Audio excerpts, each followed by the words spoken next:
You know, we're starting to go off strong here. We got a Hypno raid.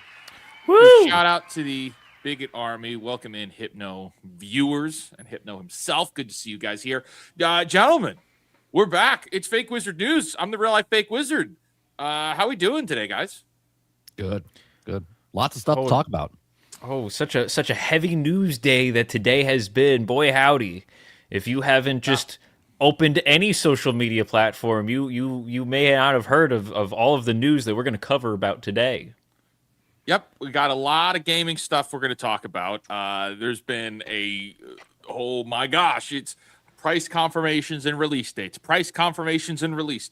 on top of everything that we've been covering the last couple of weeks, which just felt like, oh my gosh, the industry is collapsing. Video gaming is done. It's done. Pack it up.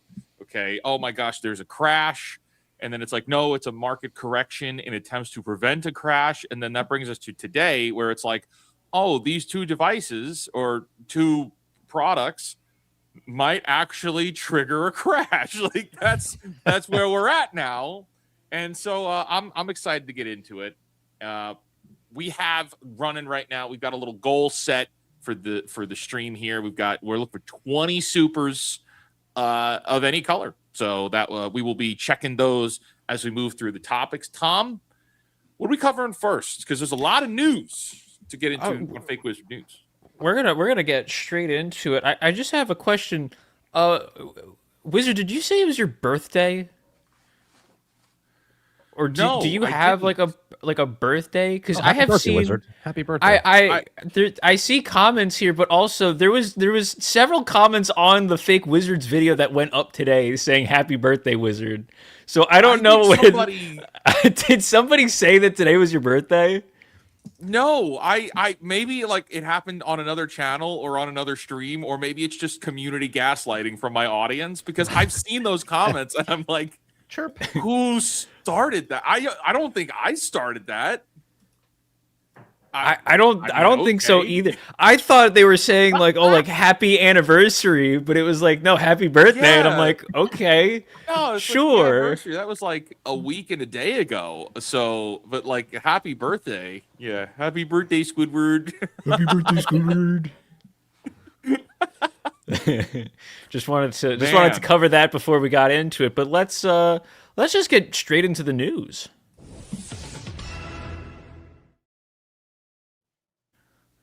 The Steam Machine was originally meant to cost about $750. The Rampocalypse claims another victim. So, over the, I believe it was the weekend, they finally put out the price tag for the Steam Machine.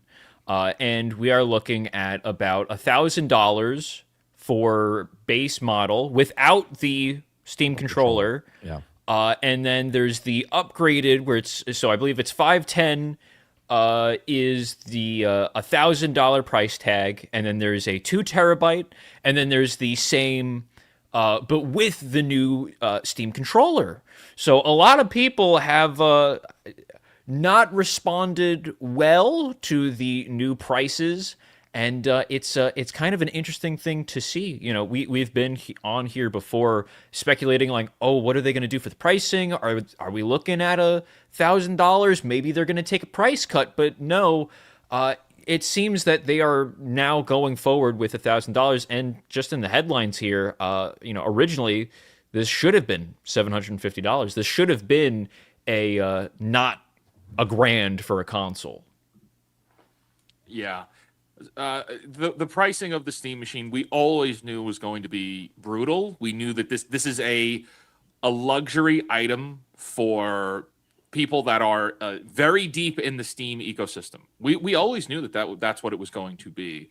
But the Steam Machine kind of scratches a very specific itch for a very specific type of customer. It's not meant to be a one size fits all. It never was. It's very specifically for people who are looking to that already are playing on their computers all the time and are sitting at their desks all the time and would like to just transition from playing that same game to their TV, right? They don't want to be sitting at the desks all the time. And this is a luxury item for that particular type of clientele. That's the point. That being said, I am personally a little disappointed with the components inside. I expected it to be a little bit more. I expected it to either be less powerful or more powerful than it is. Hitting it like right at the bullseye that it did, right where with the components that it has, coming in where it's kind of weaker than a PlayStation Pro, but it comes in at a higher price point. That's just a little too much on the Steam machine. And I say that as somebody who wanted to buy one up until I saw what it actually was versus what you're getting. But actually, I want to see 30. What are your initial impressions from the Steam machine? Because I know you've been covering this just as much as we have. I mean, I'm in the same ballpark as you. We talked about this a couple of weeks ago here on the show that both me and you were interested in it because of our PCs and then getting the Steam machine to kind of play games, to take a little bit pressure off the console or the PC itself, so you can stream without hurting itself. So I was disappointed. I knew what was inside the box. We didn't know what the price was. We were hoping, again, hopium, whatever you want to call it, it would be $750 for the low ball, and then $1,000 for the 2 terabyte one. That's what everyone thought was happening.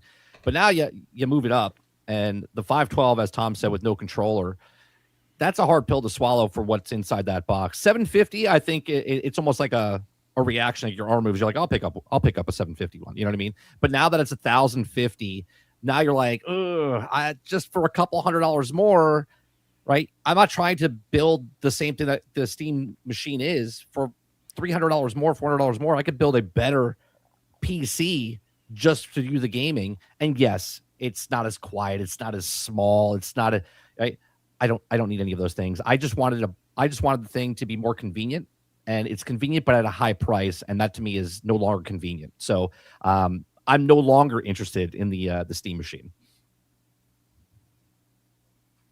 You're muted. Wizard is muted. Rats! Unfortunately, I am no longer interested in the Steam machine myself. And that's like disappointing because I was really hoping to get it. I've already got the controller, the Steam controller I really like. So I was like, oh, all right, I'm going to get the Steam machine, and then I'm going to get the Steam frame as well because I've got the Oculus Quest 2, so I'm high time to like get the upgrade for that. It's been a lot of years, a lot of tech has changed in that area. I'm still interested in getting the Steam frame, but I'm definitely not going to get the entire setup. In fact, if you look at places like Costco, for instance, here, you can get for something like to what you were saying, 30. It's like you get a big rig, like a full-on gaming PC for pre-build for like $1,500, and it'll be a powerhouse, right? And you can upgrade it. You can put what you want in it. You can't do much except for the storage in the Steam machine. So.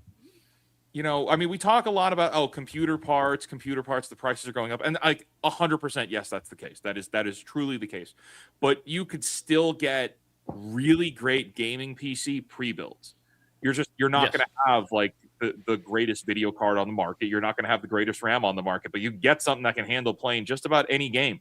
Maybe you're not playing at ultra level, but you're playing as pretty high specs or pretty high video output on something that is, as you said, you can totally upgrade. So I think though there is a larger conversation to be had here, because there's people all over the internet right now rating that, oh my gosh, Steam is so stupid. Oh my gosh, this is so stupid. They're so greedy. This is totally a greed factor, when they've been on the record to say that we're not interested in selling this thing for a loss. This is a luxury item. It's only for a specific group of people. It's only for a specific customer base. And that's fine. Hey, they're a private company. They don't have to serve shareholders. The larger conversation, though, and this is why I want to kick it over to Isaac, because we've talked about it a lot, is this is technically a console. This is a home console with the intention of plugging into your TV, which means that video game consoles are now hitting $1,000 price point. And my fear is, well, not really fear, it's something we very much know is going to happen, is you have Nintendo, you have Sony, and you have Xbox are going to be paying attention to this. And they're going to say, hey, with our next iteration, can we raise prices? And this is, Isaac, I want to see what your thoughts do you think the Steam machine, which is a glorified gaming PC, is going to impact the upcoming PlayStation 6 or the Xbox Helix? One of the things that they constantly talk about is the console wars, the console wars. And when they talk about that, typically they're usually referring to the PlayStation and the Xbox, and occasionally the Nintendo gets thrown into there as well. But I think the problem is that they're trying to consider this a console. And I mean, I've seen people say it is a console, it's not a console, it's all these different things. I think the thing that maybe saves this price or prices this out a little bit differently is the fact that the console war exists again based on some of the things that we're seeing, and they're trying to reinvigorate this exclusivity, which almost removes certain games and certain IPs from the Steam library of what would be available to people. So, do I think that this will directly have an impact? Absolutely, because I think it's in the gaming industry and they're just, money hungry and just want to find ways to increase it. But do I think that it's going to be a major impact where we're going to see them try to use this as a justification for increasing the price? I don't think so. I think maybe there's, a similarity or lines that can be drawn where they say okay, this is the power that you get, this is the memory that you get, the RAM, that X, Y, and Z, all these different things. But I think that when it comes down to it, the average consumer looks at price and what they get for it, and the average major company is like PlayStation, Sony, or Xbox. They're going to just say, okay, people are willing to pay $10.50 or $14.29, and if they're willing to do that, then we can definitely get them to pay more for us. I think they thought they were pricing themselves out with the higher version of the Pro that's coming out soon. But if people actually buy this Steam machine and they do consider it a console, I think PlayStation and Xbox are going to do that all day, every day. So I'm disappointed.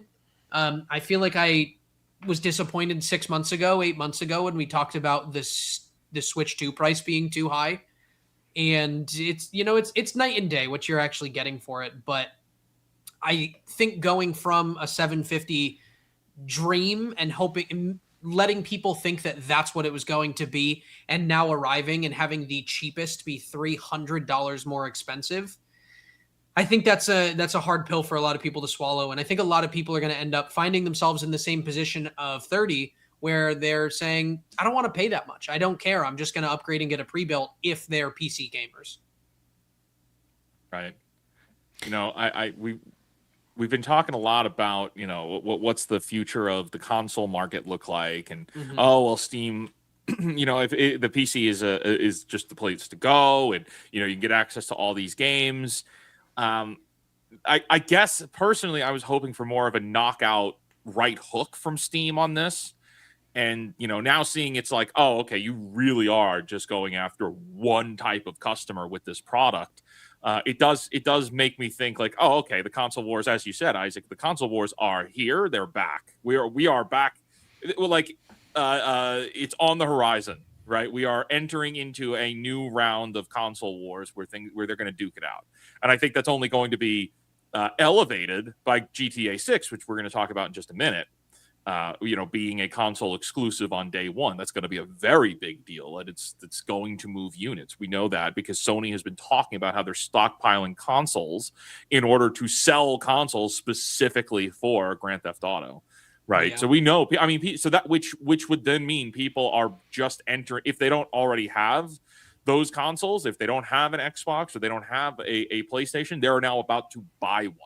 And the Steam machine isn't good enough to sway those people to pivoting into PC gaming and then just waiting, right? Like they're literally just about to enter into these apparatuses. But yeah, I do think though, this is, if we look at the comments from Asha Sharma recently, and even I think even just this week, she said something along the lines of Xbox gaming or video games are expensive. So gaming components are a major price point. The price of components inside the boxes is a major point of contention. It's expensive. And I think that her being aware of that leads us to a further conversation that we've had on this show. And I know 30, we've talked about it a bunch of times. I think the future of this is the streaming stick, man.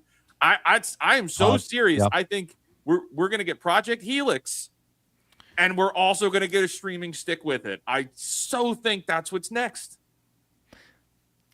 Yeah, it's not gonna be. You know what the Steam machine is reminding me of?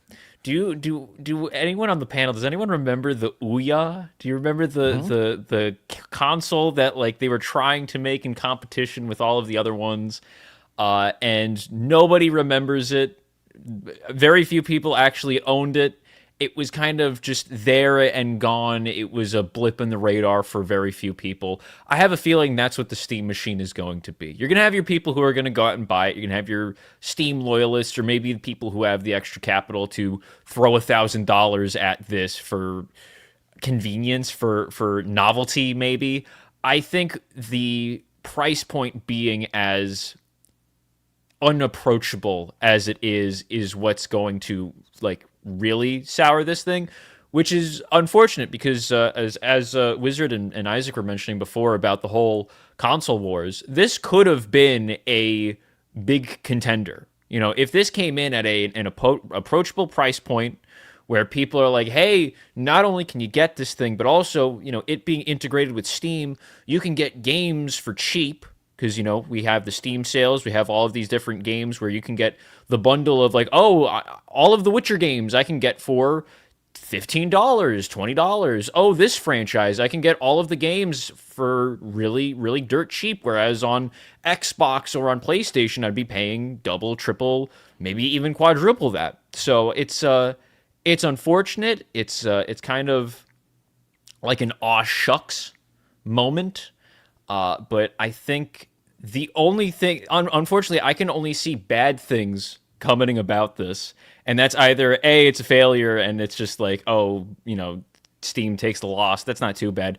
But I could see that if this is somewhat of a success, this is now going to embolden Sony and Xbox to now, hey, well, you know, Steam had their console for $1,000. Well, now we can too. The PlayStation 6, maybe instead of it being 1,000, we'll make it $950. We'll make it $950, so it's just short of 1,000. Or we go swinging for the fences.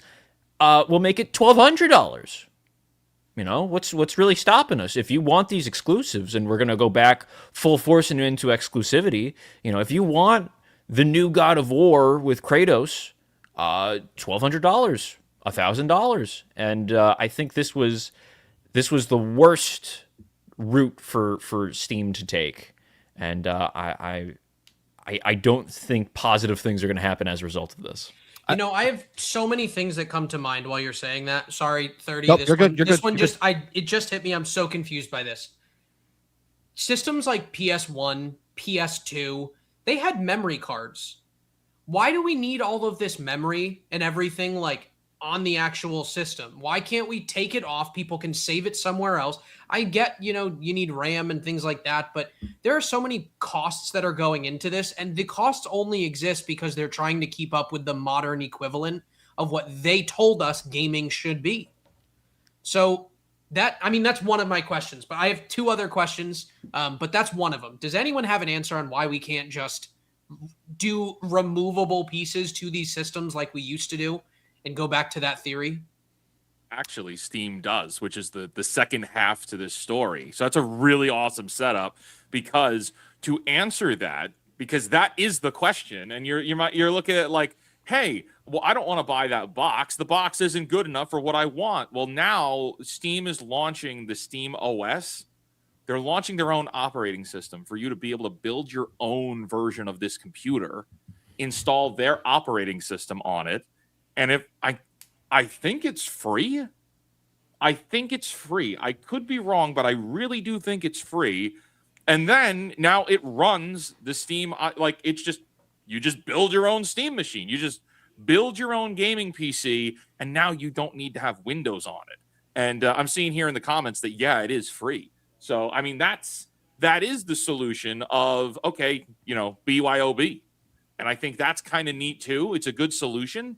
It's a good follow-up. It also makes me think, maybe were they planning this? I don't know if they were planning this in time, but I could understand if there is an argument to be made that they saw, oh my gosh, the components are going to be so expensive for us. we're not taking a loss on this because there's no reason for us to take a loss on this because people don't need the Steam machine for them to access Steam. In the same way that everything's an Xbox, every computer is Steam. So, they don't have to worry about that. And it's like, hey, well, all right, fine.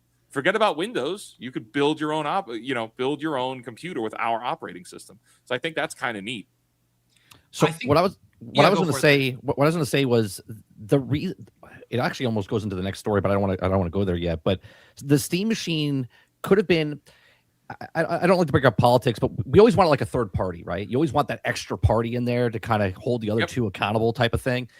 Even though Nintendo is in the race and it's Nintendo, PlayStation, and Xbox, Steam was that third party that was supposed to come into the big two, right? Because Nintendo, even though it's part of the big three, they're off on their own little island because they're mobile and whatnot, and it's Nintendo.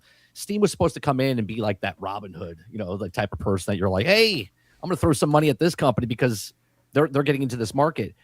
But now, because where they priced it, if it was at $750, like we said earlier, that would have been nice because that's where Xbox Series X is. That's where PlayStation, it falls right in between where that is, and it falls nicely in there. But now it's $1,000, and as Tom was saying, now you just open up the can of worms because, as Tom said, PlayStation's like, oh, well, we have a $200 leeway now that we can raise the price up of the PlayStation 6, and Xbox Helix can go up in the price.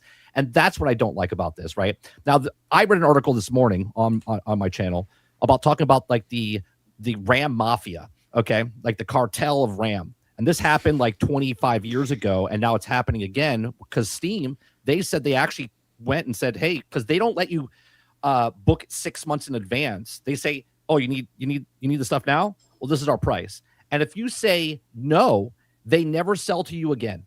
So you have to say yes. It's like the terms of service where you have to say okay. Otherwise, you don't get to play the game, even though you have a choice to play the game or not, but you really don't. That's what they did basically with the RAM. So Steam is like, yeah, we'll take it. So it makes sense that they're saying you can do the operating system, build your own system. Steam's going to make money. This is going to be a success for Steam, regardless if we visualize it and say they might come out and say, oh, it sold 5 million units or whatever. And we'd be like, man, that's terrible. But for them, that's probably a success because they're looking at this as it's going to sell more systems than the last system they had a decade ago or 15 years, 12 years ago. What was it? 2012, 2011 when they came out with their last system they did, right?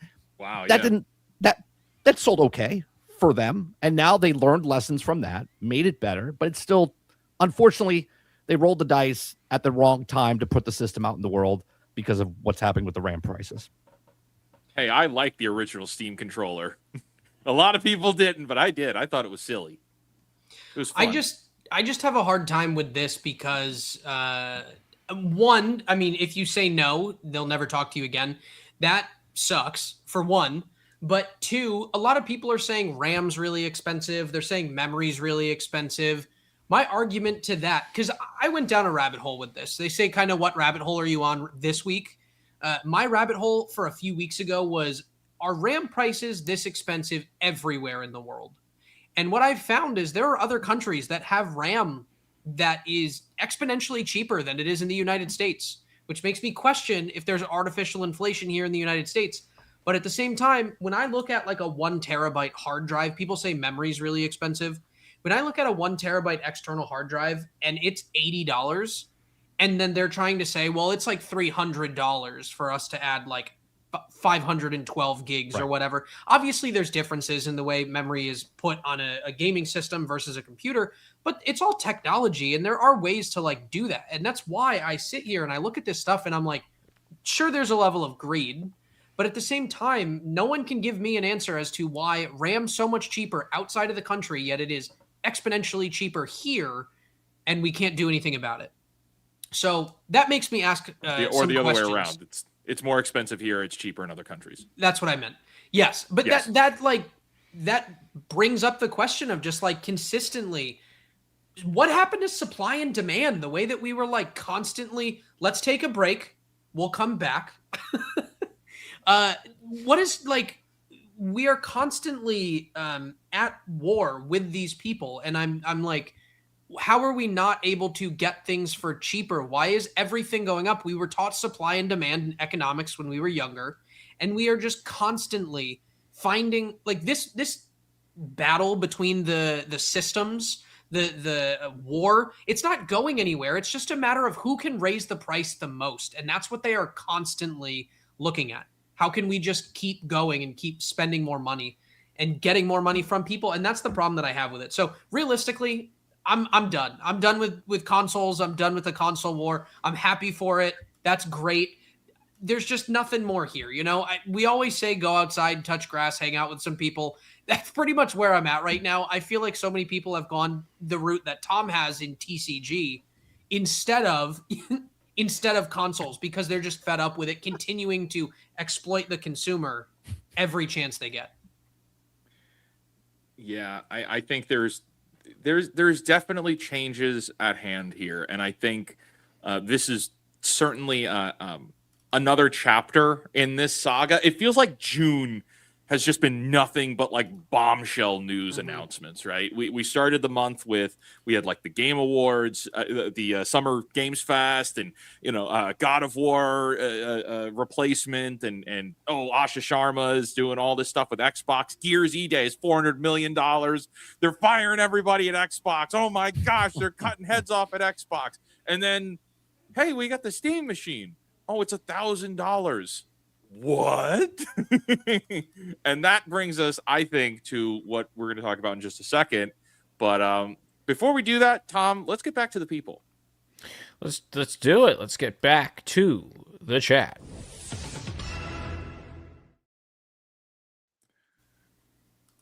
All right, we have coming in a red boy. Woo! Or red. Wow. I'm desperately trying to find one of the transitions we made for that. Hold on. That's a quarter way to the Steam machine. Oh my gosh. It almost is. It's a fifth. Peace with Right, War it's a fifth, for not a quarter. 200. I'm okay. Says, hey, Fake Wizard and crew, here to support one of my bros. Thank you. What do you see as the future of gaming, console and future of gaming, console and game wise?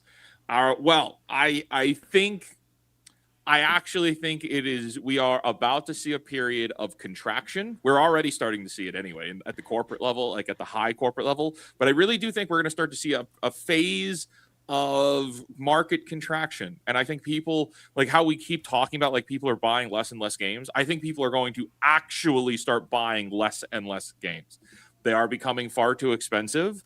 And what you're getting is like, nobody's going to want to take the risk on buying something. Like, okay, for instance, Pragmata dropped. It was $60. It's a new IP. It's a Capcom IP. So if you like Capcom games, you might like this one. But it's such a risk to get into that. And I think if it was a couple dollars more than 60, it would not have done as well as it did, because people would be afraid. They would be risk averse, right? So even though I got it, I liked it. We still have yet to do our proper review video on it, but I think that's what's going to happen is people are going to do less of that. And the reason for that is they're not going to put out titles experimentally for $60. The industry is still trying desperately to get to $80. They are trying to get to $80, $90, $100 video games. That is crystal clear by the announcement with GTA that we're going to talk about in just a little bit. That is ever clearer. Nintendo, we thought we had Nintendo like, oh man, maybe Nintendo is changing, you guys. Like maybe they are going to do. No. The physical editions are still $80. And now they're shipping more of them, right? Fire Emblem is $80 physical. That's nuts. And it's an additional $40 on top of that for the deluxe edition, which has some art cards in there. Like, this is craziness. So I think that's what's going to happen. We're going to see a high level market contraction, and people are going to keep playing games, but they're going to probably buy less games. I think that's what's going to happen. Gentlemen, what do you guys think? I want to know if there's a world where, and I don't know that this is going to happen, but I think the Steam, or not the Steam stick, the gaming stick that you're referring to, I think there's a world where that's really possible. Whether it's in the form of like an actual stick that you plug into a USB, I don't know. But basically that idea of like something different, because the current structure, it's just not working. And with what you just said, Wizard, it makes me think of the interview that I believe it was Matt Damon did, talking about like how Hollywood had to completely change their structure when the DVDs went away. They could take more risks. Now, if they can't take risks because they're spending so much on the production of games and to, produce these gaming systems, well, they're already making TV. So if you can get things onto here, it's downloadable anyway. If you can just, plug in an external hard drive into a TV and then have some sort of stick like that, I think that's super realistic. And maybe that is the way in which the Steam controller comes in. I just think that the 2 or 3, as 30 said, the 2 or 3 party system is broken. It's sorely lacking in terms of actually caring what people want. And something has to be done about it. And I think there are enough tech companies with enough money that something could eventually be done in the next 5 years or so. Well, something can be done. Like, I know this is hard and people are not going to believe it. They're gonna type in chat in your dreams. Not going to happen. Just don't buy full price games. I know it's crazy. Like, if you just don't buy the $80, $90, $100 games, they go on sale. And you have just the last 3 years on PC, there's been 57,000 games. Think about that. 57,000 games. Okay. You're never in your lifetime are going to be able to go through that by yourself in any way, shape, or form. Right. So if we want it to change, just like politics, just like anything else, speak up, do something about it, and don't go, well, it's Grand Theft Auto. It's going to sell well anyway, so it might as well just pay $100 for the game. Like, if that's what you want to do, cool. But if you really want to change, you do not buy full-price games at $80 because they don't need to be $80. But 30, let me ask you this. Do you think there is a realistic potential in the next 5 years where enough people buy into that mentality of we're just not going to buy it at full price? I mean, it could happen just as fast as physical copies to digital, where they said it was going to take 10 years and it literally took 1. It went from 82% of physical to, 18%. And then it went, 2017 to 2018, where everyone was buying digital games now. Why? Because it's more convenient. Well, if you want your games to be better, you want products to be better. Most games you buy $80. We're talking AAA here. We're not talking about any other AA. AAA. Most of the AAA games that you buy today are broke, buggy, and unfinished. Okay, and it takes 18 months to look. I have it on a mug. No pre-order, no day one, no full price for a half-ass game. Okay? Hell yeah. Okay, like that is for AAA. That's not for other games, right? So the problem is us. We are the problem. We keep giving them that inch, and they're going to take the mile. Yeah. Well said. I do think the end of that is there's going to be the contraction and people are going to spend less. And I'm telling you, we're going to see the Xbox Microsoft streaming stick, and it's going to be something absurd because it'll have like some kind of SSD in there built in or something in there as an accelerator. It's Google Stadia. That's what it is. Yes. But I think it's going to be something absurd, like $300. Like could you imagine? Like the price of what it costs to buy an Xbox 360 is what it's going to be to get a streaming stick in the future when they drop it, because the Helix thing is going to be close to $1,000. Yeah, because it'll be $1,200. It'll be like, well, this one's only $400. You're like, wow, it's a much better deal. Mm-hmm. Exactly that. It's going to be the medium to large fries. So, Peace with War. Thank you so much for that. Yes, Tom, do you have a clip? We do. I gotta pull it up to the stage. Oh, it's me, Santa. I just wanted to say that was very nice of you. You've made it on my nice list. Oh. Well, that was Santa saying thank you, Peace with War. We really do appreciate it. You've been put on the nice list. You've been put on the nice list. He made an appearance, and it's hot right now for him to come out and make that appearance. That's really nice. It was not even July for Christmas in July. It's because of how generous it was. He had to say, thank you, and put him on the nice list. Oh, that's so funny. Oh, real quick, because Santa came on the screen. Do you guys any of you guys that have kids? Well, actually, none of you I don't think don't have I have a kids. kid. Oh, He's but got yeah, a kid. but he doesn't ask for anything yet. No, he doesn't. It's Yeah, the yeah. best time of life. What I was going to say about Santa, I got to whisper because he can hear me, right? So if something's expensive, my son goes, "Well, we'll just ask Santa for it," and I'm like, "That's a great idea. Yeah, let's ask Santa for it." Yep. Santa's Nope. still working on a budget. Yeah. Wait, 30, what are you referring to? I still ask Santa. Yeah. That's right. I'm just going to leave it at that. If you know, you know. I don't. Well, then I'm sorry. You'll have to learn. Yeah. Yeah, Isaac gets coal for Christmas. Box Brain Ben for a 5 says, "Do you guys see DEI purple in the GTA 6 cover, or do I need to just loosen my tinfoil hat?" Oh, for God's sakes! Um, I think there is a shade of Look. purple in there. I think there is a shade of purple in there, but I also think that they're going for that like Miami Vice style. It is. It was there back then. Yeah, same.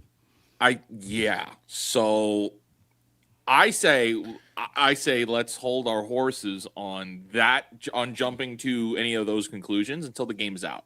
So we don't know anything yet. We don't know. We can't make any calls yet. Now, again, that's not saying go buy it. Everything 30 just said a second ago totally holds up here. And just wait until we talk about the price tag in just a second, because oh my gosh.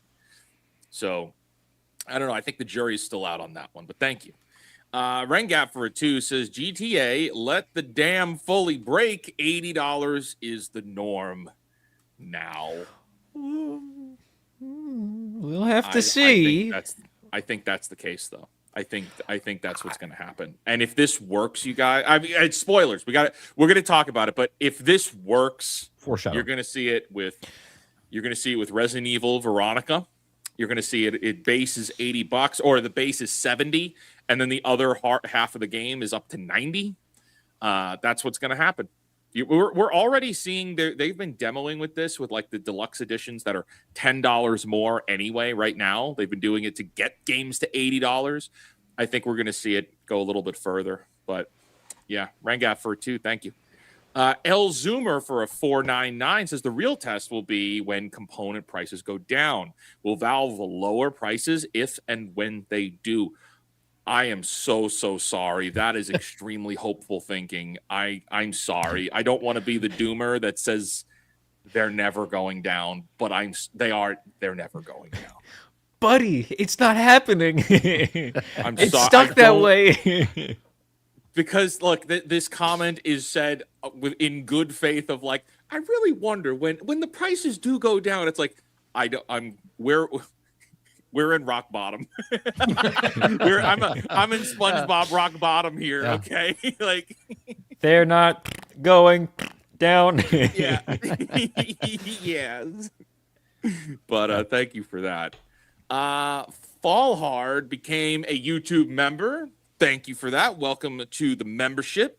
Fallen Order for a 499 says, "Am I screwed for buying most of my games on Xbox? Most of my games are physical." No, as long as you have your console, I mean, if you have the physical editions, then you should be good to go. I don't think you'll have much of a problem. The systems are not going to stop working immediately. I mean, over time they'll degrade, but I think you're good. In fact, buying physical is the best way to go. You have that little bit of security. Unless it's Nintendo, when it's So you can't. when it's physical, not really. Oh, you That's mean also game key carded? Yeah. Well, I feel like this is the best leeway to just get straight into the big topic of the night.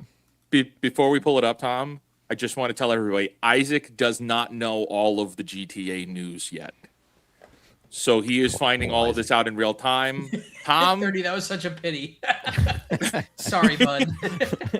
I did not spend much time. I was working today. Let's do it.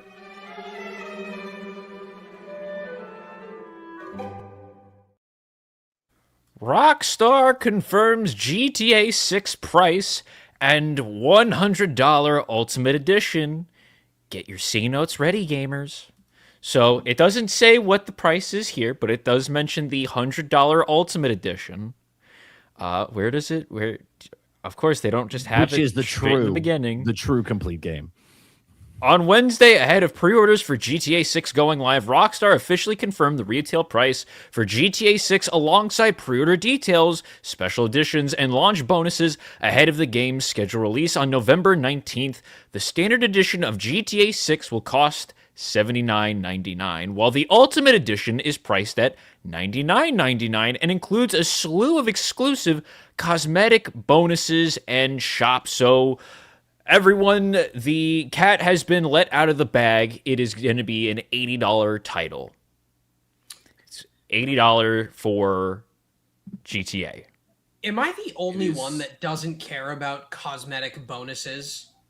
Oh, but Like- it gets worse, Isaac. It gets worse. Oh, Yeah, it good. gets Gets worse. Good. I'm sorry. It I'll gets wait till the end. worse. Yeah. So I don't know if this article is going to exactly spell out what the exclusive cosmetic bonuses and shops are.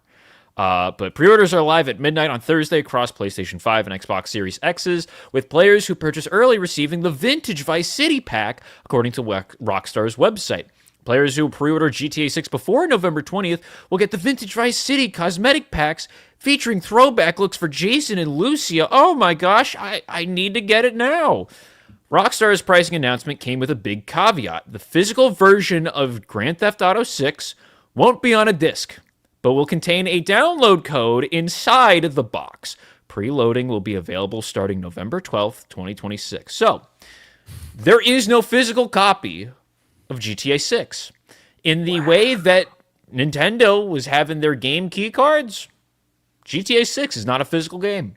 It is a digital game. If you're buying it physical, you are getting a download code. There is no game when you buy the game. That hurts to my soul. Yeah, but nobody wants the game, Tom. They just want the plastic box. They don't care about the game. I just want it on my shelf. Yeah.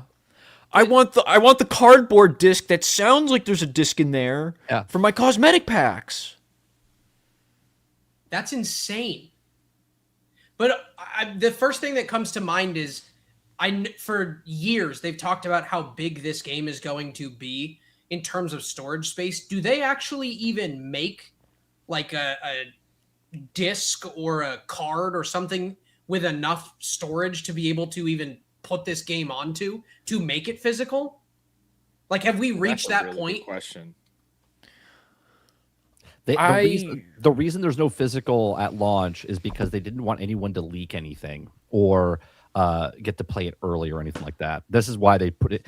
So Strauss Zelnick said they would have physical discs, but not at launch. So now think about this, right? There's less systems out there. So people will pre-order the digital, and then 6 months from now, they'll buy the game again just so they can get the not even a collector, just so they can get the physical copy, but they can't wait for the physical copy, so they have to buy the digital so they can play it now because they need it now. Wow. This is so, Isaac, this is actually a super staggered release to get people to buy this thing multiple times. So firstly, it's everything that 30 just said. So it's dropping. So we got the digital single player game for $80 or $100 for the cosmetics that they finished, but then tore out of the game to sell back to you for another $20. Like Okay, so that's on day one. And then they're going to sell you the physical edition of the game later on again. But there's another piece of this that generates millions upon millions of dollars that hasn't been pointed out, and that is the GTA Online component, which is not shipping with this game, which might mean you're going to pay another $40, $50, or $60 to buy GTA Online because it's not free right now. I don't think they'll do that. So when they say it's not at launch, all they mean is it's not opened yet. So they did this with Grand Theft Auto 5. They did this with Red Dead Redemption 2. Like online, it came out, I think. Comes later on. Check me on this. Yeah, like a month and a half later, and then they opened it up for the online. Same with the Grand Theft Auto 5. They did sell it afterwards down the road. Like if you didn't want to buy the single player game, you could just get into the online if you want. But right. I don't think they're going to sell, like if you own the single player copy, they're going to charge you for the online as well. I think for the people that don't want the single player, they will charge. And I think you are correct about that if you just at $40, $50 just to get the online access, and you might be correct for that. I don't think they're charging, like if you paid the $100 version or the $80 version, I don't think you're going to get charged $40. That you're going to get padlocked out. So they're not going to sell a GTA Online 6 separate. It'll be in this. So if you buy this, you should. I mean, that's what it should be. That's what it has been in the past. But we just have no confirmation now because they're not shipping it now. But I mean, there is something else to be said there. As soon as GTA Online 6 goes up, then all the microtransactions fill in too. Yes. So this is a game that's going to make millions upon millions upon millions of dollars. It's making it right now. People are making millions of dollars. Yeah, it's making it already. Or it's about to. So the pre-order officially goes up on midnight for June every time zone. 25th. Yes. Okay. So it goes up around the world. And yeah, this is Grand Theft Auto 6 is finally hitting shelves. Guys, we knew this was going to be expensive. We knew it's going to be a big deal. We know that this is going to be a system seller. But what I care about and I really want to dive further into is the idea that this is launching officially at $80 and the Ultimate Edition is coming out at $100, and all it really is cosmetics and bonus shops that should be in the base game, but they stripped out, and now it's basically a key unlock in the code. Like you're installing, think about that. You are installing all of the Ultimate Edition stuff when you install the game. You're just not able to access it unless you've purchased the additional upgrade.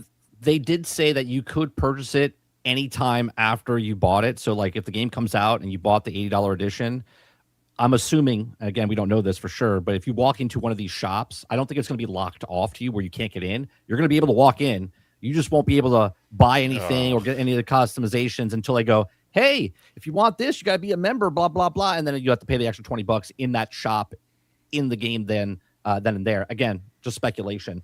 But that's a hard pill to swallow, man. Like that means you're holding content back. So really, it's not an $80 game. It's $100. It's $100 game. It's $100 game. But it's easier for them to dress it up as far as market perception that, oh no, it is $80 for the base game. But yeah, but you carved out a $20 of value from the game. But now we're setting base games as downloadable games at $80, which gives Nintendo the right to make the digital 80 and the physical 90, which is what they were looking for anyway. Yeah, I think Nintendo is gonna. I think this is going to embolden Nintendo to do more $80 titles, but I also think this is going to embolden because Capcom is going to look at this, Konami's going to look at this. They've got major games that are expensive for them to make that are coming out very soon. I think we're going to see it with Resident Evil Veronica, where they're going to ship the game at $70 and then a $90 Ultimate instead of.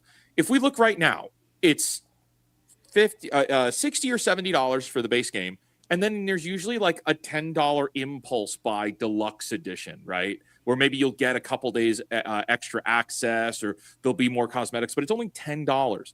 Now we're going from a $10 impulse to a $20 content scraped out of the game.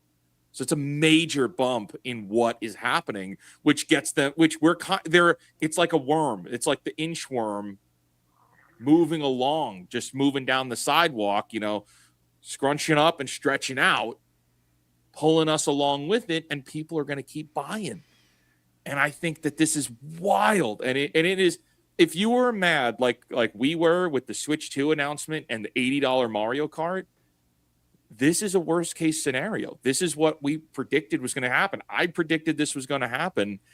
But I wish it was worse. And let me explain why. I wish this was $200. I wish the game was admittedly $100 at launch or $150. I hope they make an announcement tomorrow that the game price is going up by $200.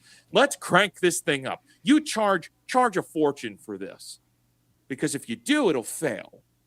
Because eventually people will have a price point that they won't pay into. And when that happens, the game will underperform. And when that happens, the game industry will crash. We will have a stock crash on the gaming industry. Okay, that's what will happen. That will lead to a real market correction at the hands of buyers. Whereas right now, the corporate entities are trying to fix everything on their side so they maintain control. See, this is what I'm struggling with though, because I want to agree with you, Wizard, that there will be a point where people won't buy this anymore. But then I go out anywhere in the city and I see lines of people just pissing money away. And I'm like, these people can't afford anything. The world says we're hurting. And then they are just buying and buying and buying and buying. And when they can't buy, then they get another credit card. And then they get another credit card. And I feel like these companies rely on the fact that people will go so far into debt to buy these games because they must have it. GTA 6 is not, I mean, sure, there will be differences between GTA 5 and whatever. It's not that much different. However, at the end of the day, people, they have FOMO. I have to have it. This is like one of the greatest marketing events in history coming to an end. It's been 10 years of people talking about this game and when it's going to come out. And I mean, I say coming to an end, they're still going to make billions of dollars when this releases. But this was just 10 years of free mouth, like word of mouth marketing that now is coming to a conclusion for something that is relatively the same as the last one.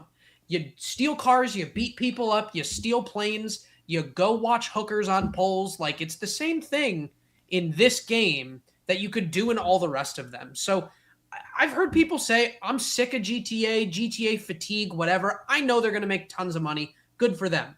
But at the end of the day, it's more about where's the industry moving. And I would love to agree with you that there's a natural spending point where people won't do it anymore. I don't know that we're even close to that right now. I'm disgusted having to say that. I don't think we're near that until it hits like $130 for a game in the US, because people will just keep buying with money. Uh-oh. Oh no, he was landing his point. He's landing his point, and then he froze right there. You have to finish up, Isaac. You Were you going to say money that second? With Were you money gonna say- that they don't have. Yes, There I you was go. I was gonna say, was that what you were gonna say? Rockstar had their finger on the button. They're like, You're right. Cut him off! Cut him off! Get the stream off. They're on. Get him out of here! No, I see. Here's what I will say. I think people are still not happy about $80 games. I think people are not go as much as I think that GTA 6 is going to be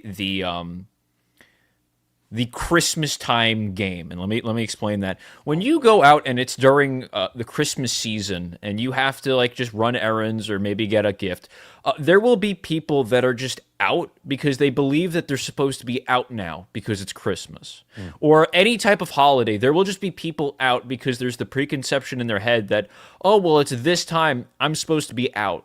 You know, like your casual Sunday drivers. Why is there so much traffic on Sunday? It's like, well, it's Sunday. I'm supposed to go out. There's no real clear reason for these people to be like. They're not actually going anywhere. They're out touching to be grass. out. They're out to be out. There is no logic Getting in the behind it. way. That is who is going to be buying GTA 6. It's not going to. There is no thought behind it. It's just going to be, well, I have to buy GTA 6 because it's GTA 6. I've been, the consumer mindset of just like, well, this is the big thing that people have been waiting for. What, are you not going to be a part of it? What, are you going to sit home during the Christmas season? You're supposed to be out right now. You're supposed to be buying things. That is who's going to, like, that is why this game is going to be a success, is because the zeitgeist, the entire just public conception is, well, it's GTA 6. Are you not going to buy GTA 6? And hopefully, hopefully there's enough of you in chat right now and us on the panel that are going to go, no, we're not going to get GTA 6 because it's not good for the gaming market as a whole. This being a success is going to send signals out to all of the other studios that, hey, you don't have to sell a physical game. You can charge $80 for your game, even though it's not worth it. You could do all of these things. I still think what is going to happen, though, is what happened with Outer Worlds 2, in that you are going to have Sony games and Microsoft games, maybe even Nintendo games that are going to go, okay, we are going to sell this game at $80 and it's going to bomb. GTA 6 is going to get away with it because it's GTA 6. What we're going to see afterwards is other games try to do the same thing. Maybe they'll even go to $90 and they are going to fall so hard on their faces that they're going to go, okay, guys, we're going to bring it back down to 70, just like they did with Outer Worlds 2. And that game still bombed. That game, the anti-capitalist game, tried to do $80 games. They pulled it back to 70. It still bombed afterwards because of how bad of a taste was left in people's mouth. I see this happening with GT. I see this being the everything that happens as a result of GTA. My fear isn't the price point. My fear is the physical copies, because people, they've shown with Pokepia, they've shown with other titles, people don't really care about the physical games issue. People bought the game key cards. They didn't have a problem with it. They slurped it up. This now being, hey, physical is a digital code, and then sure, maybe they're going to release a physical edition 2 months down the line, 3 months down the line. I see this being Xbox and Sony. Okay, well, we're not going to actually have a physical game for you to buy. It's going to be a game key card. It's going to be what the Switch is doing. That's the big scary thing that I think is going to happen with GTA 6. I think that is the bad lesson that the studios are going to take away. I think the aftermath of once GTA comes out, and obviously I've said this on this, I think I've said it on this stream and I've said it on mine. It's going to be pre-orders. It's going to break that record. Day one, week one, month one, year one. It'll be the best selling thing, right? The average gamer buys 2 games a year. Let's just call that Call of Duty and now Grand Theft Auto. Okay, so now they're paying $100 for Grand Theft Auto. They're paying $80 for Call of Duty. So that's $180, which would have been 3 games back in the day, but now it's 2 games. So yes, we're older, right? We have jobs, we have families, we pay mortgages and stuff. We have a bankroll. But a lot of the gamers that are on consoles don't have a bankroll. They're kids, they're teenagers, they're people that don't have full-time jobs and just scrape by, and they can buy that one game. Well, once Grand Theft Auto, this is it. They bought that game. Now Grand Theft Auto now online comes out. Let's say December, probably when everyone's on Christmas break, they'll release the online to get everyone really like hooked in at that point, right? Well, now that's a live service game, just like Grand Theft Auto 5. Now the difference between Grand Theft Auto 5 and 6 is not just a number; it's the whole online community that's going to happen there. The role playing, the new cosmetics, right? You think Fortnite was big with the online stuff? The online for Grand Theft Auto, because now it's a new car smell, is tons and tons of people are going to play that game and that game only. We're talking hundreds, thousands of hours are now going to go into Grand Theft Auto online, which is going to devastate all other games in the market, because just like you're saying, they're going to raise their prices up to $80 and they're going to bomb, right? Mm-hmm. This game was supposed to come out 18 months ago, right? It got delayed 18 months. Strauss Zelnick said it himself, okay? They've been pushing it for the last year. The industry needs $80 video games, $80 video games, $80 video games. They came out and said, here's your $80 video game. Mario Kart did it first. But now that they did it, more people are like, oh, see, they did it. Now they're going to all start to creep up. Like Wizard said, like you said, they're going to go to 80, they're going to go to 90, they're going to go to $100. But the problem is Grand Theft Auto, man, is this hurricane. And it's an outlier. It's not like everybody else. And it's just going to sweep up everybody into this thing. And I know there's a lot of people like, I don't care about Grand Theft Auto 6. You're going to see it in your timeline. You're going to see it in your YouTube channels. You're going to see it everywhere, because everyone's going to be playing. Not everyone, but 24 million people, 45 million people are going to be playing it. And it's going to be contagious. It's going to be people want to get it. People that thought they weren't going to get it, they're going to pick it up, right? They're going to buy it. It's going to sit on their shelf. They're like, I didn't even play it after. I was just caught up in the hype. That's what's going to happen with this. And all of these companies are going to feel the burn. This time next year, they're going to be like, well, there's a stat come out that nobody bought any games in February. Nobody bought any games in May because they're still playing the live service games that are already out, and now Grand Theft Auto Online. There's something to be said there. It's like, oh, look at all of the games. I think what you just said made me think of it. Look at all of the games that are dropping in September, October, and not even November. And we don't have anything in the pipeline for December. There's nothing of note for December. The only other thing that is going to be releasing to rival this, and I know you talked about it on your show, 30, it's like, okay, it's Godzilla. It's the Godzilla remaster. which do we have the shirt? beautiful, beautiful. The other thing would be Ocarina of Time remake. So that's a Nintendo title that might go toe to toe. It's the only thing that I think is strong enough to go toe to toe with GTA 6, and I think that's funny because it's like let them fight. So that's it, and having Godzilla in the mix there for a let them fight moment is awesome. Right. But yeah, there is. This is going to change things, and I think, it kind of dawned on me before. I saw Jeff Keighley was the one that tweeted out the prices because that's what he does. He markets for everything, and I was like, oh, GTA 6 is going to win all the awards this year at the Game Awards, isn't it? It's going to get everything. It's going to be a big sweep, probably. When's the cutoff? Whoa. When's That's the a cutoff? great question. I think it's going to have to. It's probably going to hit this year, though. When is the cutoff? I think it's like right at the. They're like right on the cusp. Oh my! Well, that would be crazy though, because then what are they going to steal everything in next year's Game Awards? That won't be good. That'll be terrible. Well, Wizard, they're going to have to push the GTA 6 to 2027 because everyone knows that Mixtape is going to steal this year.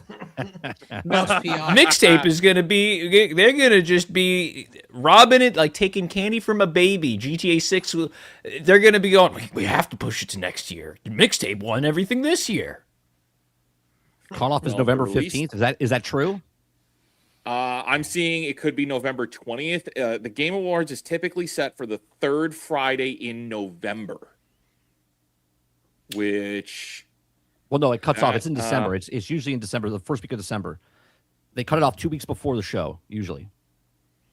Well, the Game Awards itself is scheduled for December 10th, 2026 for this year. Yeah, so they're like right on the cusp. They could be pushed to next year. It all depends. Well, That it's would and be their release. nasty work. Their release is the 19th, so it would have to. I don't know if they'll permit it. If it's going to be the 20th is the cutoff day. Are you? We'll have to see when we get there. It's still, there's still a chance that they may end up being like, oh, actually, it's going to come out the week after now. Just Actually, pull the Band-Aid off. Give them all the awards this year. Get it over with. Get over the High Guard thing. Now everybody's angry about you, not for High Guard anymore, but because of GTA 6. And then you could have a proper Game Awards in 2027, Jeff. Do that. But look, this is an ongoing thing. This one's pretty crazy. I think the ramifications of this story and the price point of this game, not even these games, one game is $100 now. There will be ripple effects. And for all of those people, I see them on Twitter. I've seen them in the comments. I've seen them in the comments here on this video. For people that are like, yeah, well, it's okay for GTA. And if those other games think that they're going to charge $80, then I won't buy them. You're thinking about, you see, the problem with that statement is always I, me, and my. You're thinking about one person that happens to be you, which, Right. okay, that's fine. You're thinking about you. But when all of the games go up in price and then collapse because of it, because these corporations don't pay attention to us and what we're saying here and what you guys are actually saying. The only thing that talks is money, not your tweets. So unless you really want to see the next Mario game for $80, which they will be, it's going to happen. But unless you want to see, like, guys, we're on the edge of it's going to be not even game key cards. It's just digital only, and it's $100 for games. That's what upsets me the most about this whole thing, though, is that there is no physical copy right now. Like, I'm not picking it up because, look, I'm not going to sit on a soapbox and be like, oh, I'm better than you because I like physical copy. No, I don't want to buy it myself because there's no physical copy. So I have no interest. I waited 13 years. I can wait 14. I can wait 15 years. It's not like a big thing that I have to get this game because everyone's going to be playing it. Like, I want something where I can collect it, like where I can have it and then put it in my system. PlayStation just changed their tweet from earlier today. They took down their whole thing because the picture of the PlayStation had the disc drive on it. So they said best played on PlayStation 5, right? Well, they had to remove all that, and they put the other PlayStation with no disc drive because there is no disc drive. They said Grand Theft Auto is the best place to play PlayStation, but there's no disc drive. So they had to change that up. Somebody's getting yelled at because of it. from the marketing department for sure. But look, GTA, we're still early out. There's still going to be lots of speculation on it between now and November. It's going to be a long time. I bet you we get pre-order numbers, and this is the most pre-ordered game of all time. Oh, 100%. And that's what's going to really suck when it's the most pre-ordered game of all time, and it's the most expensive game in theory ever released. What's funny is IGN put an article out earlier tonight about how to pre-order the game and how to get through the chaos, and I'm very confused by this because it's digital. There's no chaos. There's no worry if the servers go down. You have until today at midnight to November 18th to pre-order this game. There's no physical. I don't understand why people are freaking out that they're not going to get a copy. It's digital. It makes 30, no sense. I think you just discovered clickbait. Well, no, I didn't discover clickbait. I read clickbait every day on my stream. Eureka! I found it. Yeah, no, I read it so you guys don't have to. That's exactly Yeah, we right. appreciate that for sure. All I know is that the people at Bank of America are very happy right now after their whole spiel that they put out saying, guys, GTA 6 should be $80. So the people upset, at... Actually. Oh, they? They're actually upset. They actually wanted the standard edition to be $100. The stock went down. Oh. Can we stop listening to Bank of America? Oh, Bank of America is a very the stock fickle... went down because it wasn't $100 standard. Bank of America, you fickle lady. All right, let's go back to the people.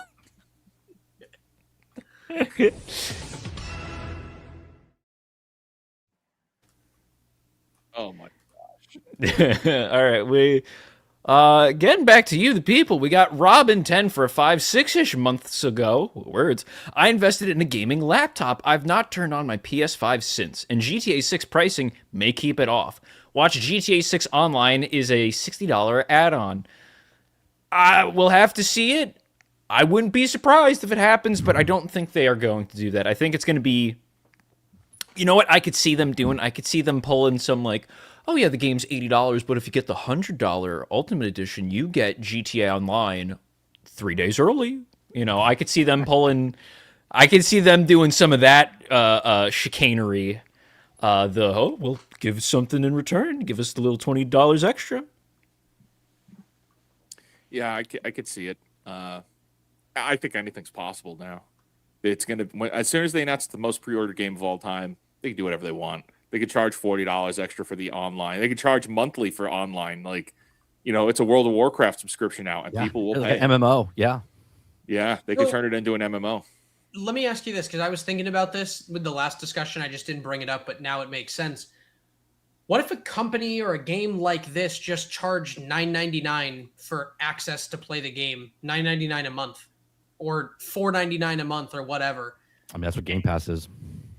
Yeah, that's what Game Pass is. But that's, I mean, I know that that's all of the games in theory, but like, what's stopping them from doing that with every game? Why don't they do that? Well, that's what they want. That's exactly what they want. They want where they don't make anything and they just have it on the digital world. That's why we're talking about cloud, where you would pay for a subscription model to access it. That's basically Game Pass. Like if you bought Sea of Thieves or played Sea of Thieves on Game Pass and you played, let's say, month after month after month, and you didn't buy it, you're a bad consumer, right? You're a bad customer. You should just pay the $40, okay, and then play the game. Because if you're going to play it more than the 1 month, then just buy it for $40. You're already paying $23 for that. So 2 months of Game Pass pays for that. Same with when Call of Duty or any other game like that, like any kind of live service game, Elder Scrolls Online, No Man's Sky is on Game Pass. Like, just go buy No Man's Sky. Don't play No Man's Sky on Game Pass. Right? It doesn't make any sense.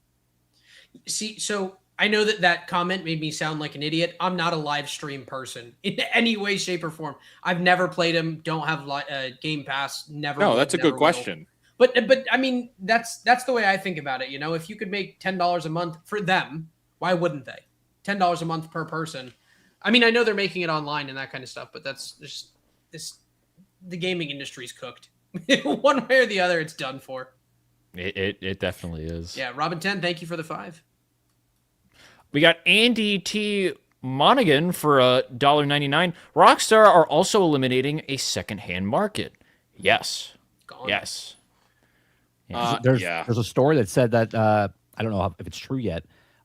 Retailers like small mom and pop shops are refusing to sell it because they're not going to make any money off of it because there's no secondhand market or anything. Mm-hmm. It's something that Nintendo wants to do too. The greatest poison pill was during the PlayStation 5 and Xbox era, the Xbox Series era, with GameStop selling Xbox Series S's and PlayStation 5 digitals. And it's like, yeah, you could sell the console, but I'm never coming back into your store. Right. I can't believe you're selling me the thing that's going to kill me coming back into your store. And it's like, yeah, but they're going to sell it because they have to sell it because they're in gaming. Like, Mm-hmm. I can help you and I'm pre-order just talking that, about Wizard. I can GameStop. help you pre-order that. No, I don't need you. I can. Here's my phone. Thank you. I've already pre-ordered. Yeah. Thank you. Have a nice day. See yeah, you later, I have a GameStop. digital only console now, and I do. I have the Xbox Series S. So, and it's it's collecting dust, but I have it. It's in the facilities. It's present. Yeah. Yeah, it's on the shelf. I found it after I lost it. Thank you. Fallen Order is 66 for a 5. How long do you think the new generation of consoles will be cross-gen with current consoles? Do you think it'll be longer than PS4 support? That actually is a good question because right now, PS5 can play PS4 games. Will PS6 be able to play PS4 games? They're really pushing. They're really pushing people to get off the PlayStation 4. They even sent emails out to people for Grand Theft Auto 6 to be like, "Hey, if you want to play Grand Theft Auto 6, PlayStation 4 guys, you gotta come over to PlayStation 5. Otherwise, you can't play it."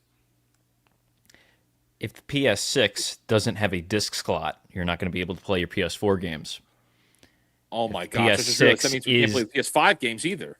If the PS6 goes if this is where we're if our tinfoil hats are on correctly and we really are going into the age of only digital games, all of your physical PS5, PS4, PS3 doesn't matter. There's no disc slot to be put in. Well, unless they'll charge you for the disc drive. They'll sell the adapter. They'll sell the adapter, 100%. the USB adapter for you to play your old games because it won't be natively in the console. You got to make the problem before you can sell it to somebody. Yeah. Yes. Oh my gosh, Yeah. you guys are totally right. There's a reality where there is no physical slot. The base period. model likely doesn't have a disc drive next time around, and then you have to buy it, and it'll be an absurd price of like $100 or something. Like now, I think it's 80. It's 80. Bucks. I think it's This 80 is bucks. for a Apple disc with drive. the 80 dongles bucks. that you need to connect to anything. Yes. They're using the Apple Yes. model in gaming. Those That's dongles are unfortunate. annoying. There's always a latency problem. They're terrible. Yes. Great question. Do I think it'll still? I think we're in an age where backwards compatibility is locked in for life. There is no way that they're going to ship. Like, people want to be able to play old games, so I think that's something where, yes, I want to be able to play PlayStation 4 games on PlayStation 6. I want to play PS3 games on better units, like, and not do it digitally, because I have all these PS3 games. I want to play them on the unit, but definitely the digital versions will still carry over. The emulated versions is what they would have. But that support carryover, yeah, not long. I don't think it'll be long. It's a good But question. thank you for the 5. Ranga for 2. I got Nintendo pulling an 80-90 price with Pokemon, so 80 digital, $90 physical. Sincerely, it all comes down to November. It all comes down to November. Well, we've already seen it. But we already got the leak. We got the leak about it. We know that it was some kind of game something in Germany. It was Germany leaked the information that it's going to be $80. $80 Winds and physical. Waves is $80. It was like 2 weeks ago, 3 weeks ago. Yeah. Yeah. Yeah, $80 physical for Winds and Waves. But And also, that game was supposed to come out this October, and now I think I know why. I think they moved it to get it away from GTA. No, And you they're know gonna drop Ocarina of Time. See, no, that's too Instead. reliant on Game Freak being a smart company. I think they delayed it a year because they had too many crayons stuffed up their noses. Uh, no, I think it's still early on that I could see. Right now, I think it's that everything is on the table because sure, right now it's listed 70, 80. But that is more than a year away. That's next November theoretically. It's a placeholder. It could be even more. It could be 80, 90. We will have to see. Yep. And then we're gonna wait and see. Alex Hayes for 2 our Jules super chats. Hello, by the way, crew. Hi, Alex. Hi, Alex. Okay, so the whole Joule system I turned off because it's just too confusing for everybody. So it's just easier to do. I mean, people were sending in $2 in Joules, but You could turn it off. we don't see them. I can't track them. I was missing them, and that's just not cool because I know people are sending them in, and YouTube does such a terrible job of keeping it up to date. It's easier if you could send in regular super stickers or the super chats here. Now, what's the difference between super stickers and Joules? TikTok. Okay, so Yes. you know how TikTok does the live streaming where it's ice where they're cream making so those sound good. effects. They're like, yeah, Yes. yeah, whatever. Ice cream so good. Oh Ice my cream God. so good. So good. Yes. I need So more YouTube's bullets. trying to do that, and yes, the Joules are mobile only. So we're streaming on mobile. They're supposed to be we could do mobile version of the stream now for StreamYard, but so we don't see them. Those Joules, the stickers pop up on screen, but they do a terrible job of telling us that are running on desktop that they doesn't say should it. get them. It doesn't say it at all. Yeah, it doesn't say it at all. Yeah. So it's pretty terrible. So I was I turned them off because I know people are sending them in. I'm missing them, and that's just not fair. But thank you for that. Good question. All right, Tom. We talked a lot about games and stuff, and I know we got some more game and stuff to talk about. Tom, where are we going next on this adventure? I think we should round out the gaming topics. So we're gonna get into just a little bit more gaming news, and then we got some more stuff for you guys. So let's just get straight into the news. Fortnite is bringing Battle Pass items to the shop for the first time. Now, not too long ago, we had talked about Fortnite and how they had increased the price of V-Bucks as a effort to try and make more money back, as apparently Epic wasn't making a lot of money off of Fortnite. So now they're making it that you can get Battle Pass items in the shop for the first time. Fortnite has just announced Unvaulted, in which beloved outfits from previous Battle Passes will be added to the shop. This is the first time we've seen Fortnite make such a decision. Until now, there has been a clear distinction between outfits acquired through the Battle Pass and those available in the shop, with no overlap. However, this new decision will allow players to obtain outfits they may have missed in previous Battle Passes. Fortnite Unvaulted brings Battle Pass outfits to the shop on June 28th. A new announcement for Unvaulted, the official Fortnite account on X, reveals that Battle Pass items will be available in the shop starting on June 28th. The first set of items will be released as bundles and will include Marvel outfits from Chapter 5, Season 4. Some of the outfits featured in the Unvaulted trailer include Gwenpool, War Machine, Peelverine, Captain Jones, and Mysterio. So basically, if you were unfamiliar with the Fortnites and whatnot, they'll have different season, and in those seasons, there's a battle pass. And if you pay for the battle pass, it has exclusive skins. And the old system, or what they're now seemingly making tweaks to, is it used to be if you did not play during the season and complete the battle pass to get the skins, tough luck, buddy. You can't get them. There's no way for you to get them. Even if you paid for the battle pass, you couldn't go and retroactively do it. You had to do it during the allotted time to get all of the cosmetics. This is their first, seemingly, I think this is the first time that they did it, where you now can get those skins set. Say maybe you weren't playing during Chapter 5, Season 4. Well, now you can still get those cosmetics from this new Unvaulted thing. Now, This really screams to me as, oh, they really aren't making the money that they were previously. And this is their, I don't want to say last ditch effort, but this is their big play to try and make back whatever money that they had been losing. Because we know from the articles that we've read previously that they were taking hits, they had layoffs, there was, the price increases. So this screams to me as just like, oh, we need money and we need it now. Open the floodgates, bring back the battle pass stuff. My question to you, the panel, do you think this is actually going to work? Or do you think this is going to be a turnoff for people that are in the cycle of Fortnite that are now going, wait, all of this stuff that I've been collecting for years, you've now opened it to everybody. Yeah. Screw you, Fortnite. I'm taking my money elsewhere. There's so much to this because there's people that buy. I have a 11-year-old kid. He started playing about 2 years ago, and we monitor his monetization, like what he can buy and what can't buy and stuff like that. And I can see the good parts about it, like when he didn't play during that time frame, right? So this coming back up, he'll be like, oh, I can get that, and I see that working. The problem with this is there's people that bought the battle pass and then didn't finish it, and then they paid extra money to finish the battle pass just so they can get to that skin. So they paid a whopping more money than they would have if they just bought the skin. Then you have other skins, and I didn't see it in the name here, but like, I don't know if you guys played when Deadpool was in the in Fortnite or even Mando. Both of these characters specifically, like there was tasks and like missions to do to unlock Deadpool, right? So you had to play this whole thing to unlock him. And I actually liked the way they did it.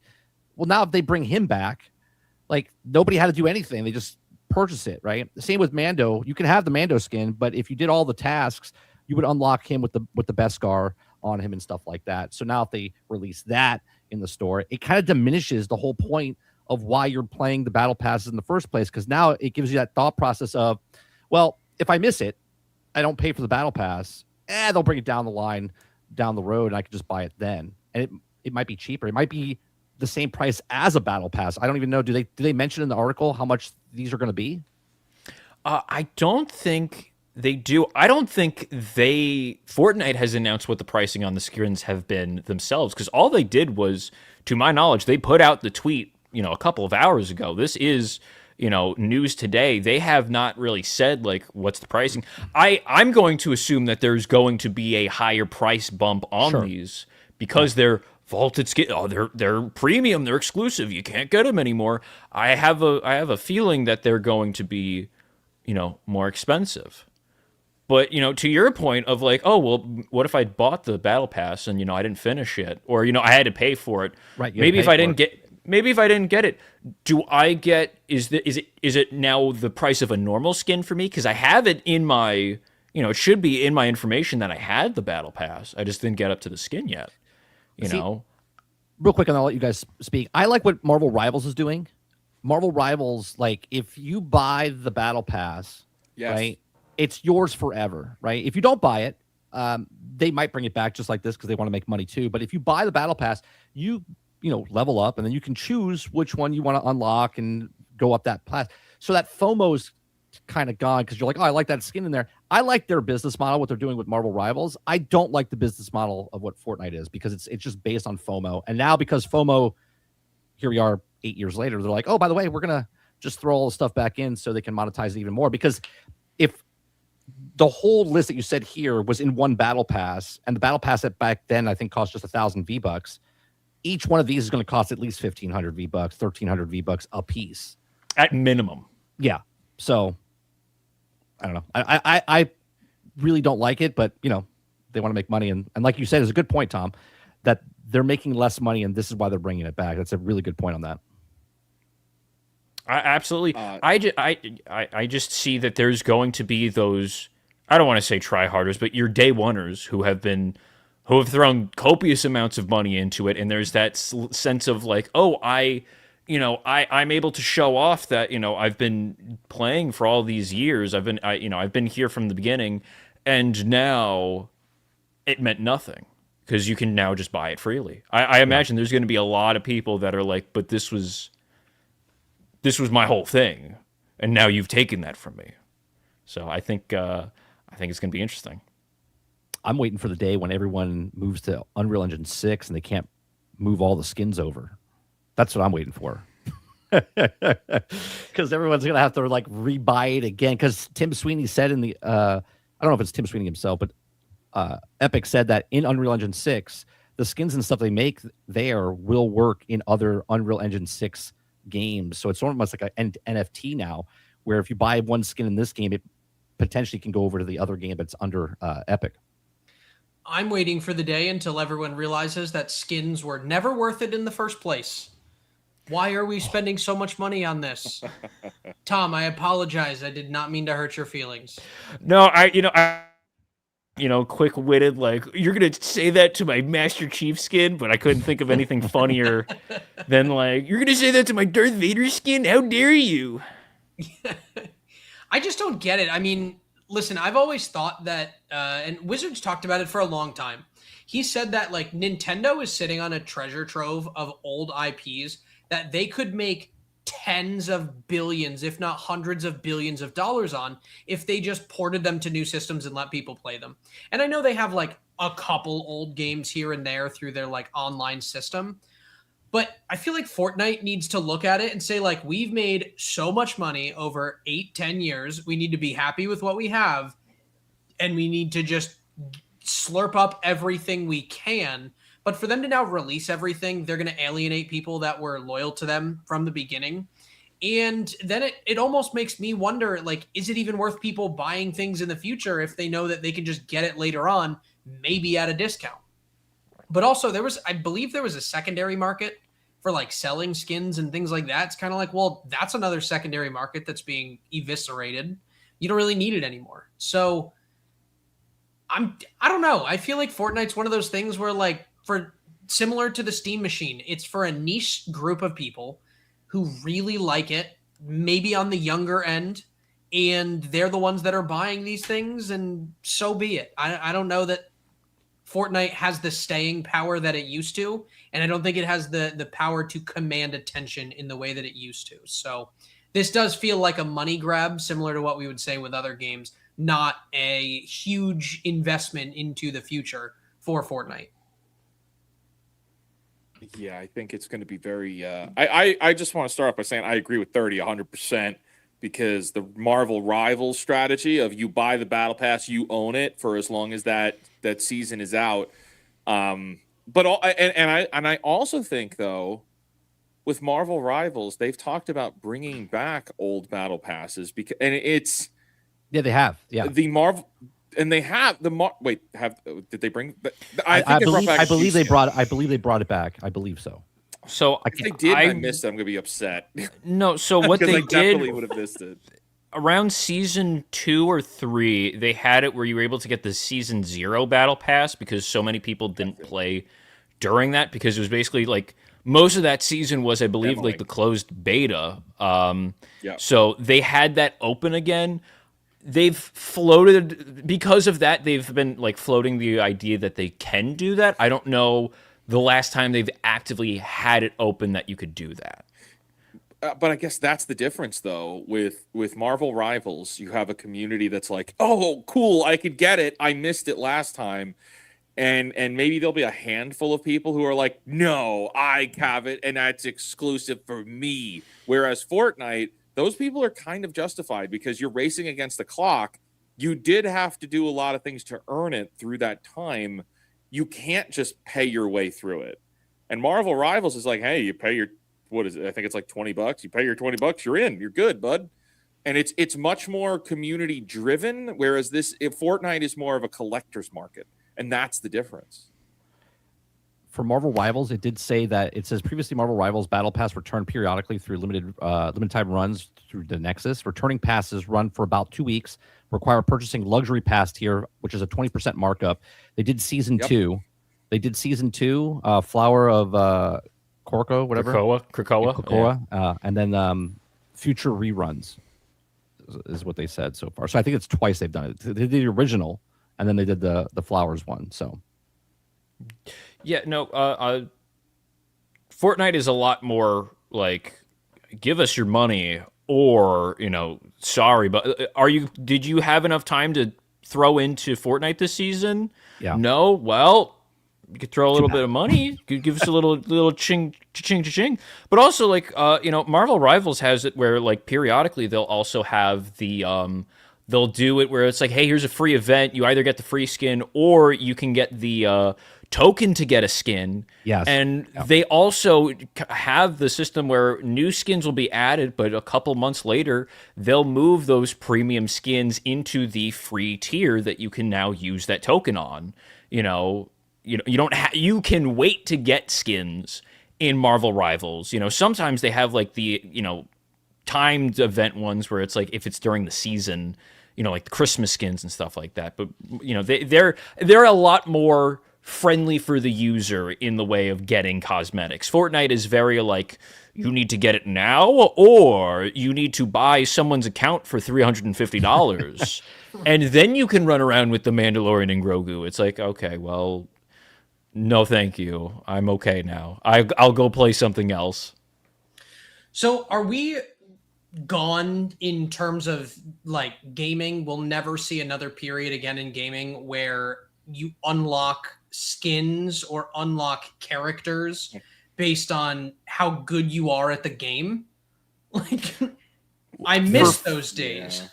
For free-to-play games, absolutely. We will never get that again. For, like, pay to, you have, like, it's a bad example, Even but you, GTA. like, well, I mean, it's not a great example, but you have, like, Smash Brothers. Like, you have the full roster in that game that you have to play the game to unlock all of the characters.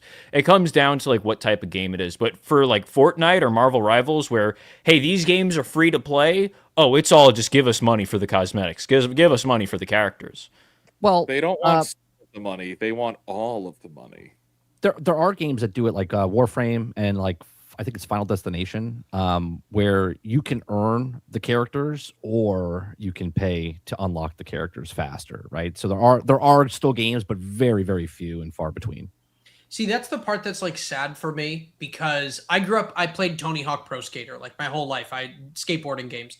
Tony Hawk Pro Skater, I remember for Pro Skater 3, you could unlock Darth Maul. But in order to unlock Darth Maul, you had to beat the game with a specific character. And it's like you could beat the game 8 times because there's 8 different characters, but until you beat it with this one specific character, you don't know that you have an unlockable character there. Mm. Or in that game, you would have to go through the courses and get, the secret deck or the hidden video or whatever. Like it feels like games are less and less that way now. And they're very much just, how do we keep people's attention? Similar to social media.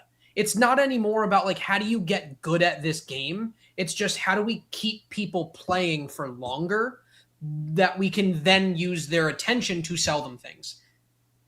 Like when I went specifically Tony Hawk, when I played that game, I went to go buy skateboards that I saw in that game because the game was good enough that it warranted me wanting to.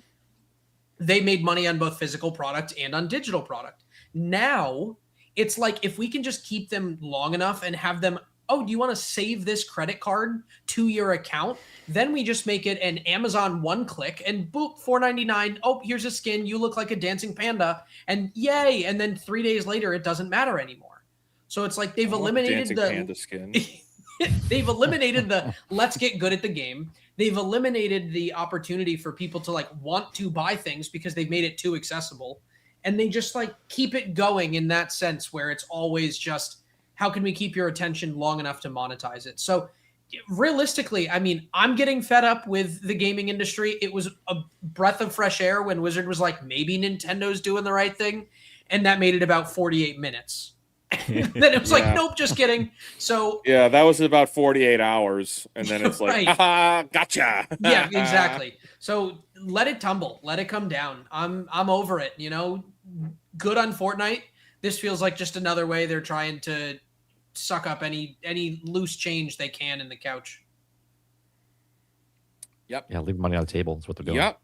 Yeah. Well, with that, Tom, let's get back to the people. Absolutely.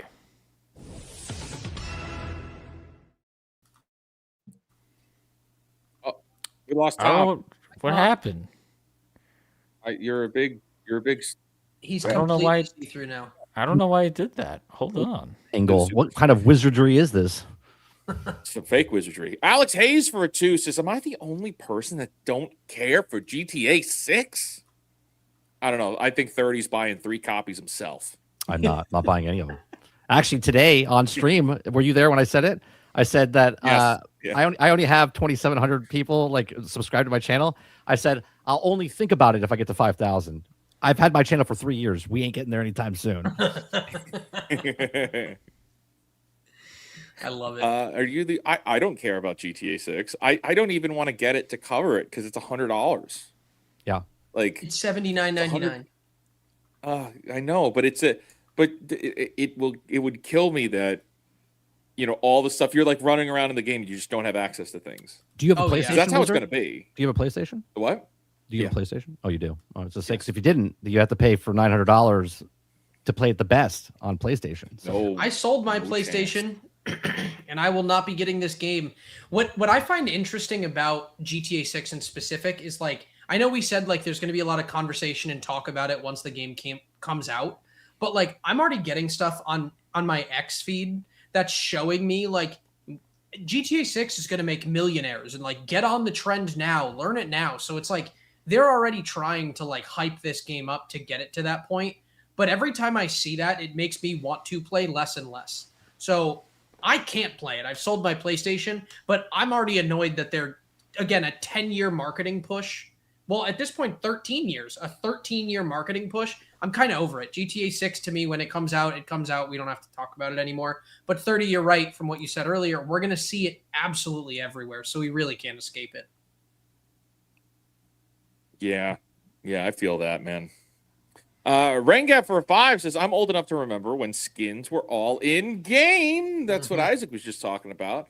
We called them cheat codes and completion bonuses. Guess I'm There you just an go. old man now. Well, don't say that, because then I think all of us would feel old men, and I'm not Your ready beard's to deal going with gray that. wizard. The mortality of death. I don't want to deal with that. I think you guys are like 10 years younger than me, so he must be between you and me. I think that's where he's Yeah. at. 30, aren't Yeah. you 30 like forever? I'm 30 forever, but I've been 30 for 18 years. So Okay. Got it. I think everyone's failing to realize in those old games, could you emote to Gangnam Style by Psy? I don't think so.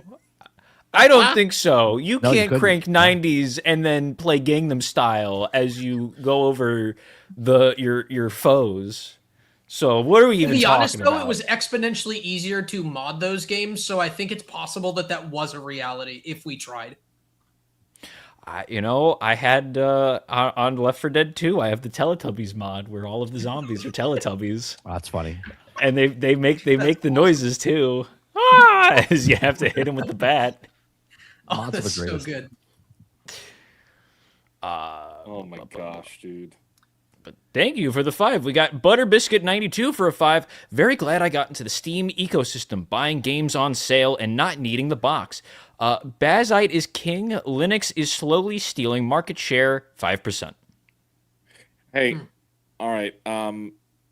I know Isaac isn't going to like kind of qualify for this, but the rest of you, is there any game you're hoping to hit on sale for the Steam sale that starts tomorrow? Because tomorrow is the Summer Games Fest, which is the one of the 2 biggest Steam sale days of the year.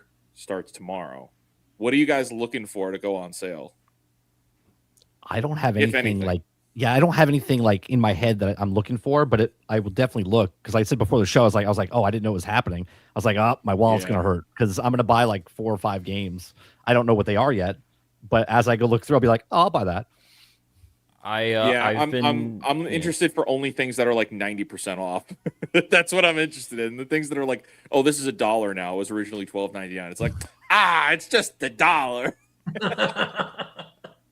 I'm looking for. I've been playing. Me and my buddy have played Risk of Rain 2 for a couple matches, and I'm looking to pick that up with the DLC for cheap, because right now basically it's like share played to me.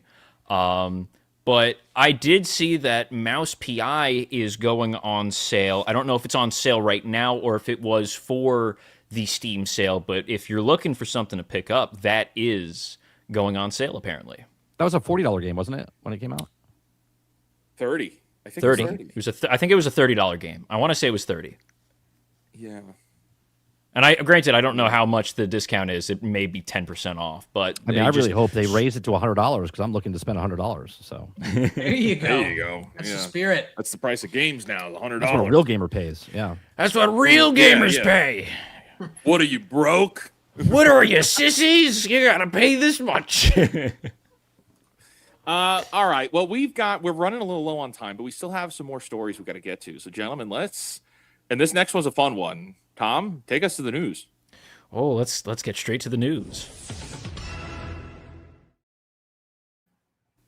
Prepping the roses for Taylor Frankie Paul's season of The Bachelorette. I'm excited. I don't know who this is. It's gonna be great, and not because it's good, because it's gonna be terrible. Yes, The Bachelorette is getting one of the Mormon Housewives. The Mormon housewives, who absolutely is an abuser. We've seen the footage. And yes, so they are going to be releasing this season, which makes me think that it has to do with lawsuits. Like, hey, the show has been filmed. We're going to lose all this money. We paid for it. Yeah, this is FCC people. The fact that I'm out. Oh my gosh. All right, I'm out.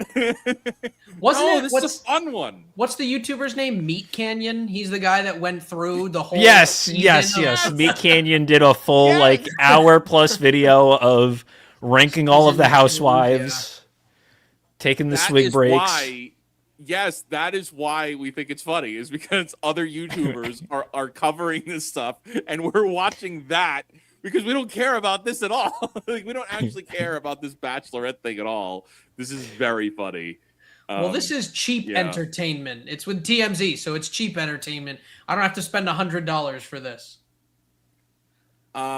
So Isaac, you have seen all of. You don't have to. You don't have wives. to say that. You don't have to say that. 30's judging me now. I can tell. It's. I'll tell you this, Isaac. I won't judge you because I used to work in the industry and I worked on a lot of reality shows. Okay, very good. I'll take it. But I was on the other side. I just want to know because, Tom and I, we watched the Meat Canyon video at full length. It's like 2 hours long. We watched the whole thing. So did I. But you've actually seen at least a handful of episodes, so you know who this character is. Oh. So what are your impressions, reactions to the fact that the Bachelorette is moving forward with this individual? So, Wizard, I want to say thank you for backtracking from you've seen every episode to a handful of episodes. I feel better now. You're welcome. I just think this is so funny that this is actually coming out. The whole storyline for this is so funny because the very first episode of Mormon Wives starts with her beating the absolute crap out of the guy of the video that later comes out and ruins this 5 years later. So it's just like the information was known and just withheld. And then the guy who she beat up just released the video when she was going to go on The Bachelorette. So it's just funny. I don't really care about reality TV. That's not really my thing.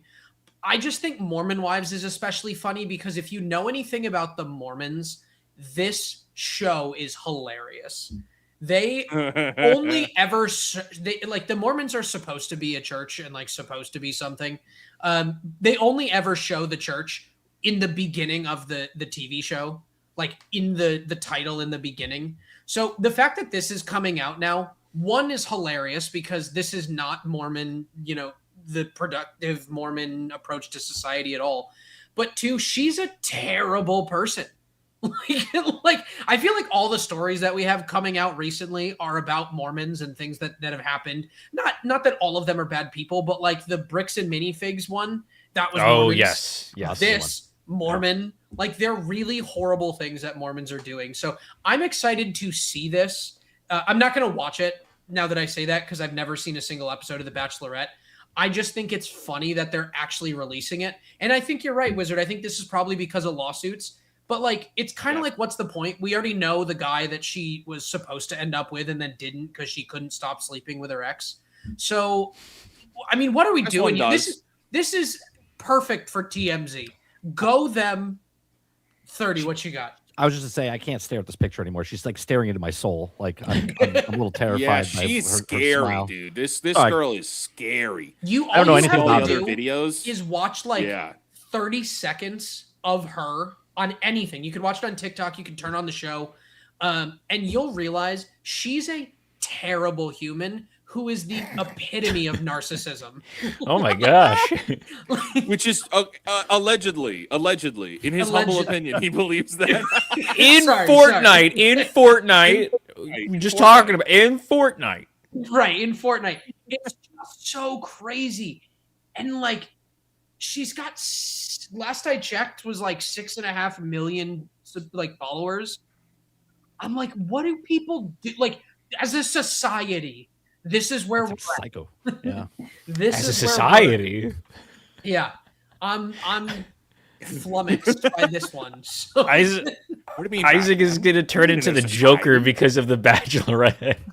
Honestly. No, the Mormon wives.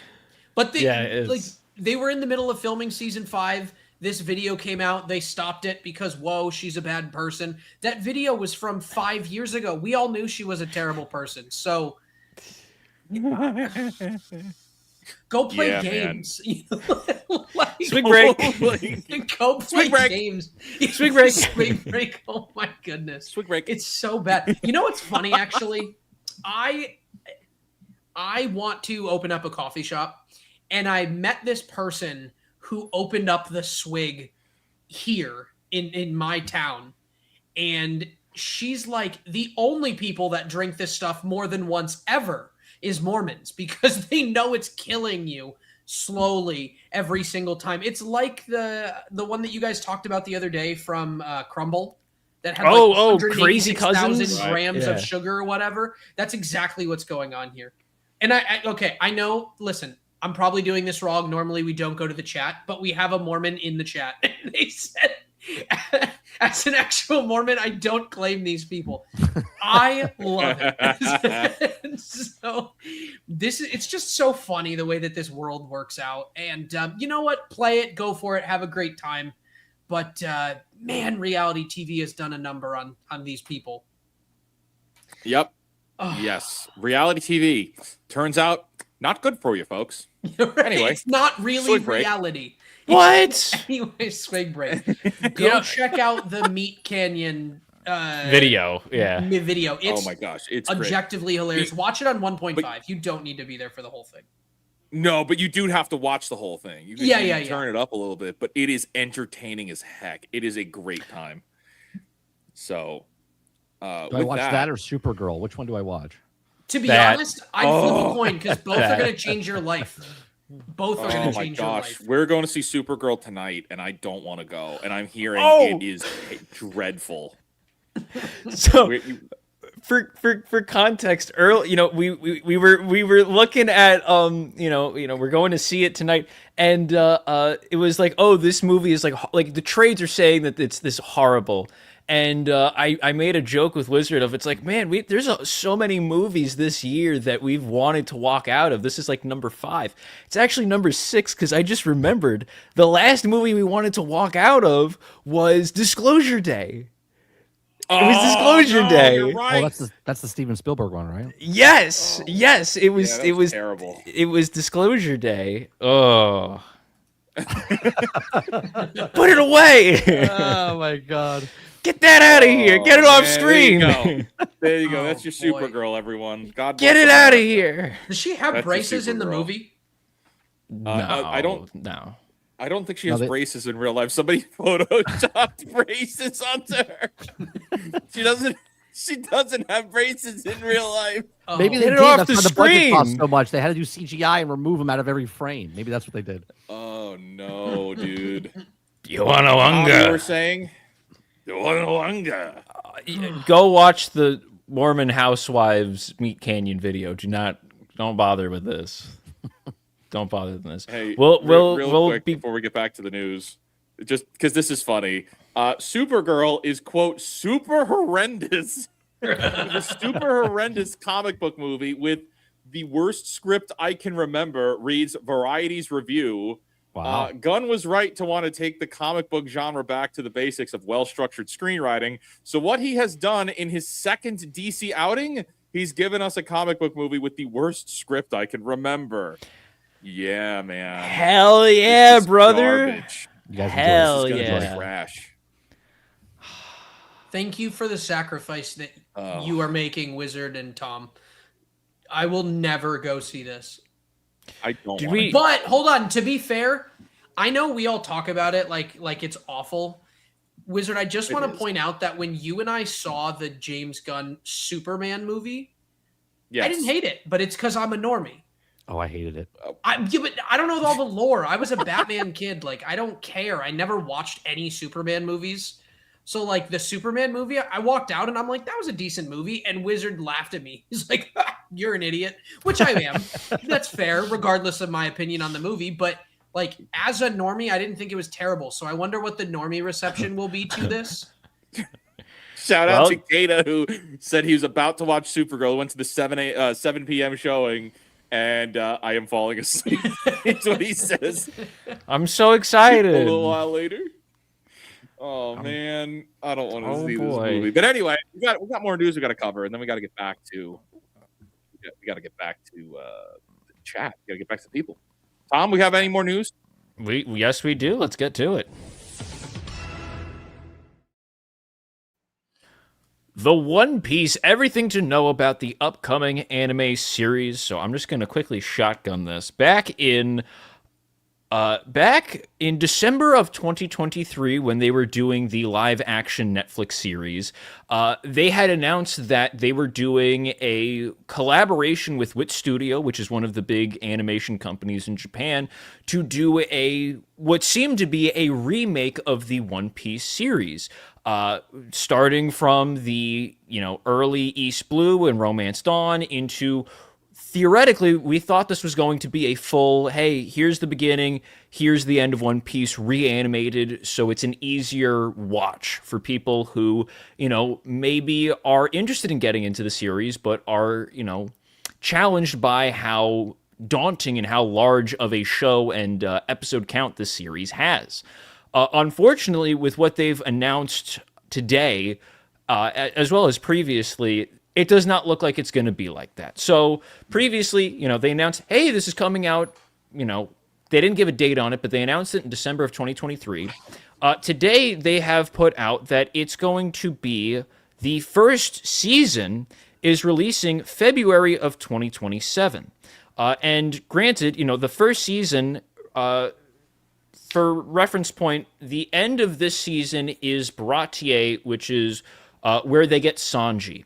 So this first season doesn't even get up to where the live action did when they released the live action. So this reanimation, this whole special, what was supposed to be like a new entry point for people to get into the series, is not. It's not that. And I think this is going to be, I think they are heavily dropping the ball on this because I am a big One Piece fan. I would imagine, I know that the Wizard isn't, and I'm pretty sure that 30 and Isaac aren't either. I have to assume you guys know little I've to never nothing. seen it, but you described me perfectly when you were like daunting to get into the series because there's so many episodes. I was like, I don't have the time for that, right? So you described 1,400 episodes, 30? You don't have that time? yeah. So you described me perfectly. So this is why I'm like, oh, maybe this will be better for me. Nope. Well, and that's where I really think they've severely dropped the ball on this. So the current episode number, as of right now, this Sunday it will go up by 1, but it is currently 1167. So 1,167 episodes. Are they 22 minutes long a piece? They're about a half hour, so Okay. 22 estimate. And granted, there's some filler. There's maybe like 100 episodes you could cut out of that. So probably you're looking at 1,100 episodes conservatively. 600 hours. 30. That's yes. that's a Saturday afternoon. Come on. Yeah, It I got is- plenty of time for that. it is such a very it's such a time commitment and buy-in. And the problem with it is that a lot of the current animation, a lot of the previous years that it was running, they padded out the episodes to a very long degree because they weren't ready to catch up with where the manga was. So right now it's 1167. The manga's still going. We don't know when it's going to actually be finished. We're supposedly in the final arcs where it should be the next couple of years, but that could mean a couple of things. Technically, it was supposed to end with the Seven Warlords, and they finished that up back in, I want to say, 2011? So Oh boy. who knows how long this is going to be. I'm upset because the way that this was advertised was that this was going to be the streamlined, hey, here's the full story of One Piece in a smaller format where you're able to watch all of these arcs and all of these moments without having to watch 100 episodes at a time to see the full arc. And they've sincerely screwed the pooch on it. Right now you have the live action going on. Season 2 came out in March. We loved Season 2. Season 2 was great. Honestly, I think back to it, the Whiskey Peaks episode was probably one of the best things that has come out this year. It was a solid episode, one of the best episodes we've seen. The next season of it is supposed to be arriving next year. So also, I think the last thing they said, they're saying 2027. Last estimates I heard was going to be like March to April of 2027. So basically a year apart. What we're now looking at is that, okay, you can either read the manga to catch up, which is arguably the fastest way to do it, but, maybe you don't want to buy all of the books, or maybe you don't know where to go to read the mangas, or maybe you're just not a manga person. Maybe you're not a big comic book person. You could try to watch the anime, which is going to be like, you're looking at conservatively 4 months if you're watching it every single day. If you're watching like 10 episodes a day, you can maybe get it down in a couple of months. You're looking at like spending years just catching up to this. You have the live action, which is only getting up to Alabasta. And now here's the animated series, which was supposed to be the answer for people that don't know about the series or want to get into it. And now it's slower than the live action. So I wanted to give up to you guys because, I only got into One Piece around 2023, 2022. And, my role was slow to get into it.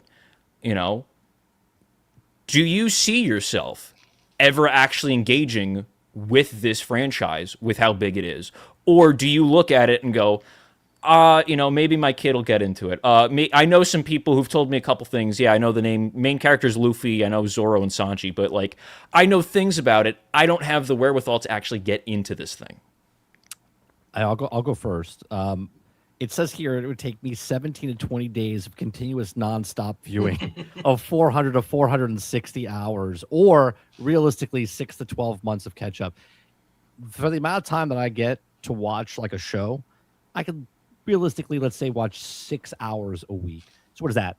That's 6 episodes, maybe 7 episodes. It would take me an eternity to watch this. So realistically, I would never watch it. I would probably watch a synopsis or whatever on YouTube. Well, 30, that would be almost 2 years that it would take with your current time frame, and then that's only to catch up to where they're at now. Right, then I have to catch up. Then you have to catch up on top of that. So you're looking at a 3-year investment of every free second you get to catch up. I'll do a 3-year investment in stocks or something. I'm not going to do a 3-year investment in. What's a stock? That's crazy. Yeah. As far as it would go for me, I have never. Actually, you know what? I almost lied to you. I would never do that to you, fine people. I bought one manga book ever, and it was a Jackie Chan manga book from the Scholastic Book Fair in 2004. And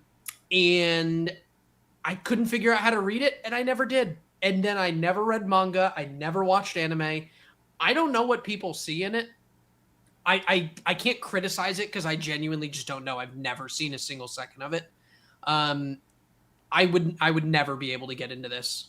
I couldn't do it. I think I'm right there with 30. It's way too long.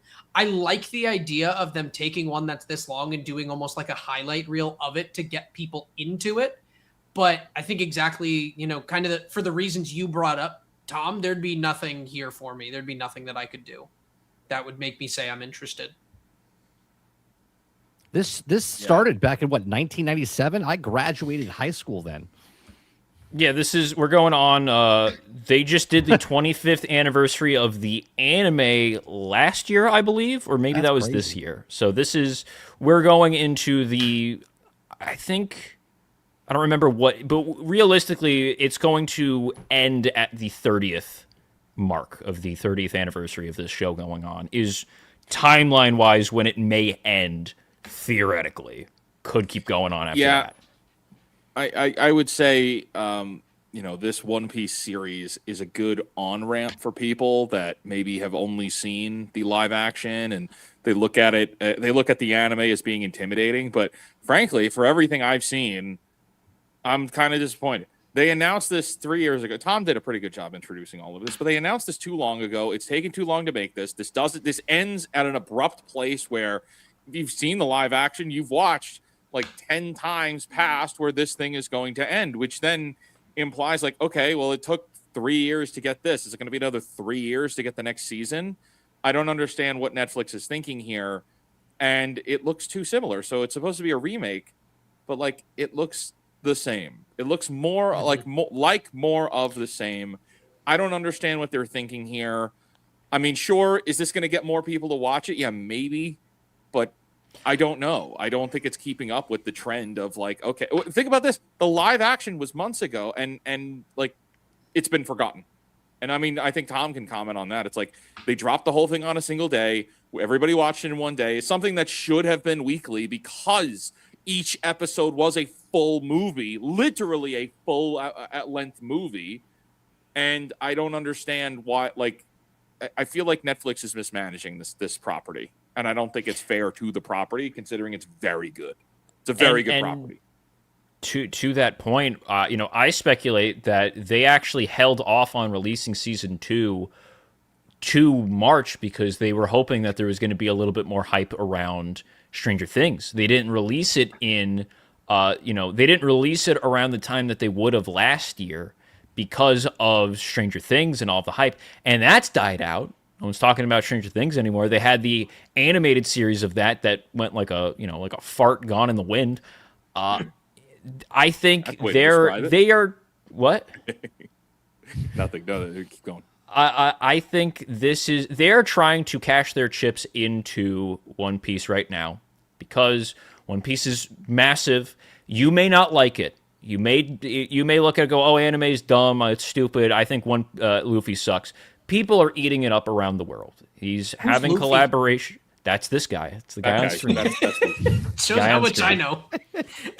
He's not an anime guy. It's all right. It's fine. And neither am I. I'm not an anime guy. I didn't know that either. Okay. But you look he said at it so casually earlier that he's like, maybe you know a couple things like Luffy and Backdrop and Toaster. I'm like, who the hell are these people? But you have what we're seeing is that it is a global phenomenon. You have different sports teams in not only like soccer, but you have it with basketball. You have it with baseball. They're having collaborations with One Piece. There's the whole card phenomenon going on right now that's being scalped to high hell. There's so many facets where people are getting into this. And, I've made the analogy that I think One Piece as a whole is this decade's Game of Thrones. Because, the 2010s, you had Game of Thrones. One Piece is going to be the 2020s Game of Thrones. It's going to be that decade's big deal, even though it's been going on since the 90s. I didn't mean that in a negative way. Toaster will take you down, man. I believe that. Throw me in a tub with him and I'm done. Electrocuted. Anyway, we should move on. Yeah, I think this one's going to be interesting. We literally just got the announcements for these, so it's a little ongoing. But yeah, One Piece, the anime. I think Tom and I are probably going to cover it when it does drop, and that'll be interesting to see how that goes. And it'll be good because I'll be watching it brand new, whereas Tom is pretty much caught up with the entire current anime. So we'll see. We'll see how it goes. I'm at like 570. I'm not even fully caught up. I just know everything. I just You thought know about what's it. going I'm on. going to start a brand new Yes. YouTube channel, and I'm just going to cover One Piece from beginning to end for the next 3 years solid. There you go. There was an account that they had it was this father had a child and he's been watching one episode a day and now the kid's 2 years old. Yeah. Yeah, there you go. So, all right, let's with that, let's get back to the people because we got to wrap this show up because it's after 9:00.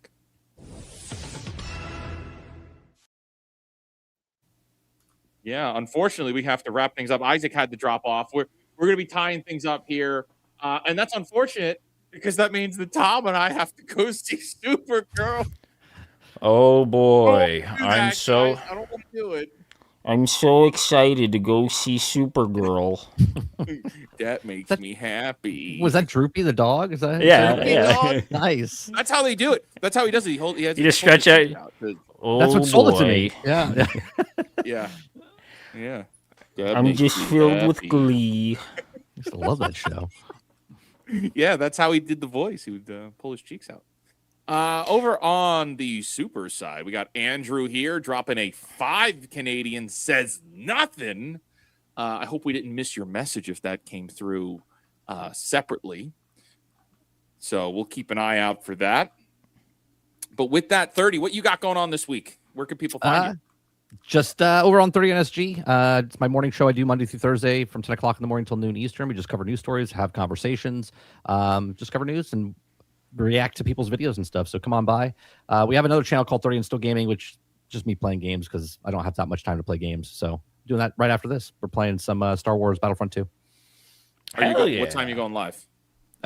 Probably 5 or 10 minutes after we get off here. Is the stream set up? It should be. Yep. Ooh, okay. Wait, what is it? 30? It's 30 and Still Gaming. Still gaming. Tom, what do you got going on? We are doing reviews over on the Fake Wizards channel. I have to assume that if you watch us and you do watch the Fake Wizards reviews, you know that we are two different people, as many people are unable to differentiate between me and the wizard, even though we have different facial structures, eye color, voices, many different features that you'd be able to go, that's not the same guy. But yes, we're doing many reviews. Wizard put out a review of Superman 1 year later in preparation for Supergirl. So if you want to know what the Wizard thought about Superman, I did a review on Mina, the Hollower. If you were interested in picking that up, I recommend it. I would say go get it. It's only $20. So you could check us out there. Friday, the Wizards on FNT.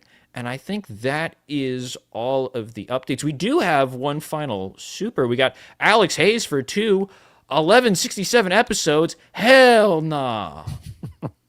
See, the problem is that it is really good, and that's the most aggravating thing about One Piece is that it's a show that you love to explain and talk to people about because it's very interwoven. It's like the in-depthness of Star Wars and George Lucas's idea, but it's too big of a time commitment. It's the barrier for entry is too great for people to get in that you can't get them in. And I was hoping that this remake would have helped, and doesn't look like it's going to do that. Yeah, well, we're going to have to wait and see. But with that, my friends, we're going to tie up this show. Go check out 30 and Still Gaming. We're going to drop the link in the chat here. He's going to be going live in just a few minutes. Until then, create, innovate, inspire, and cancel Disney Plus. Okay? Okay. Yeah, all right. Bye-bye. I didn't queue up a clip. I should have had a clip queued up. All right. We'll just play the intro. Bye!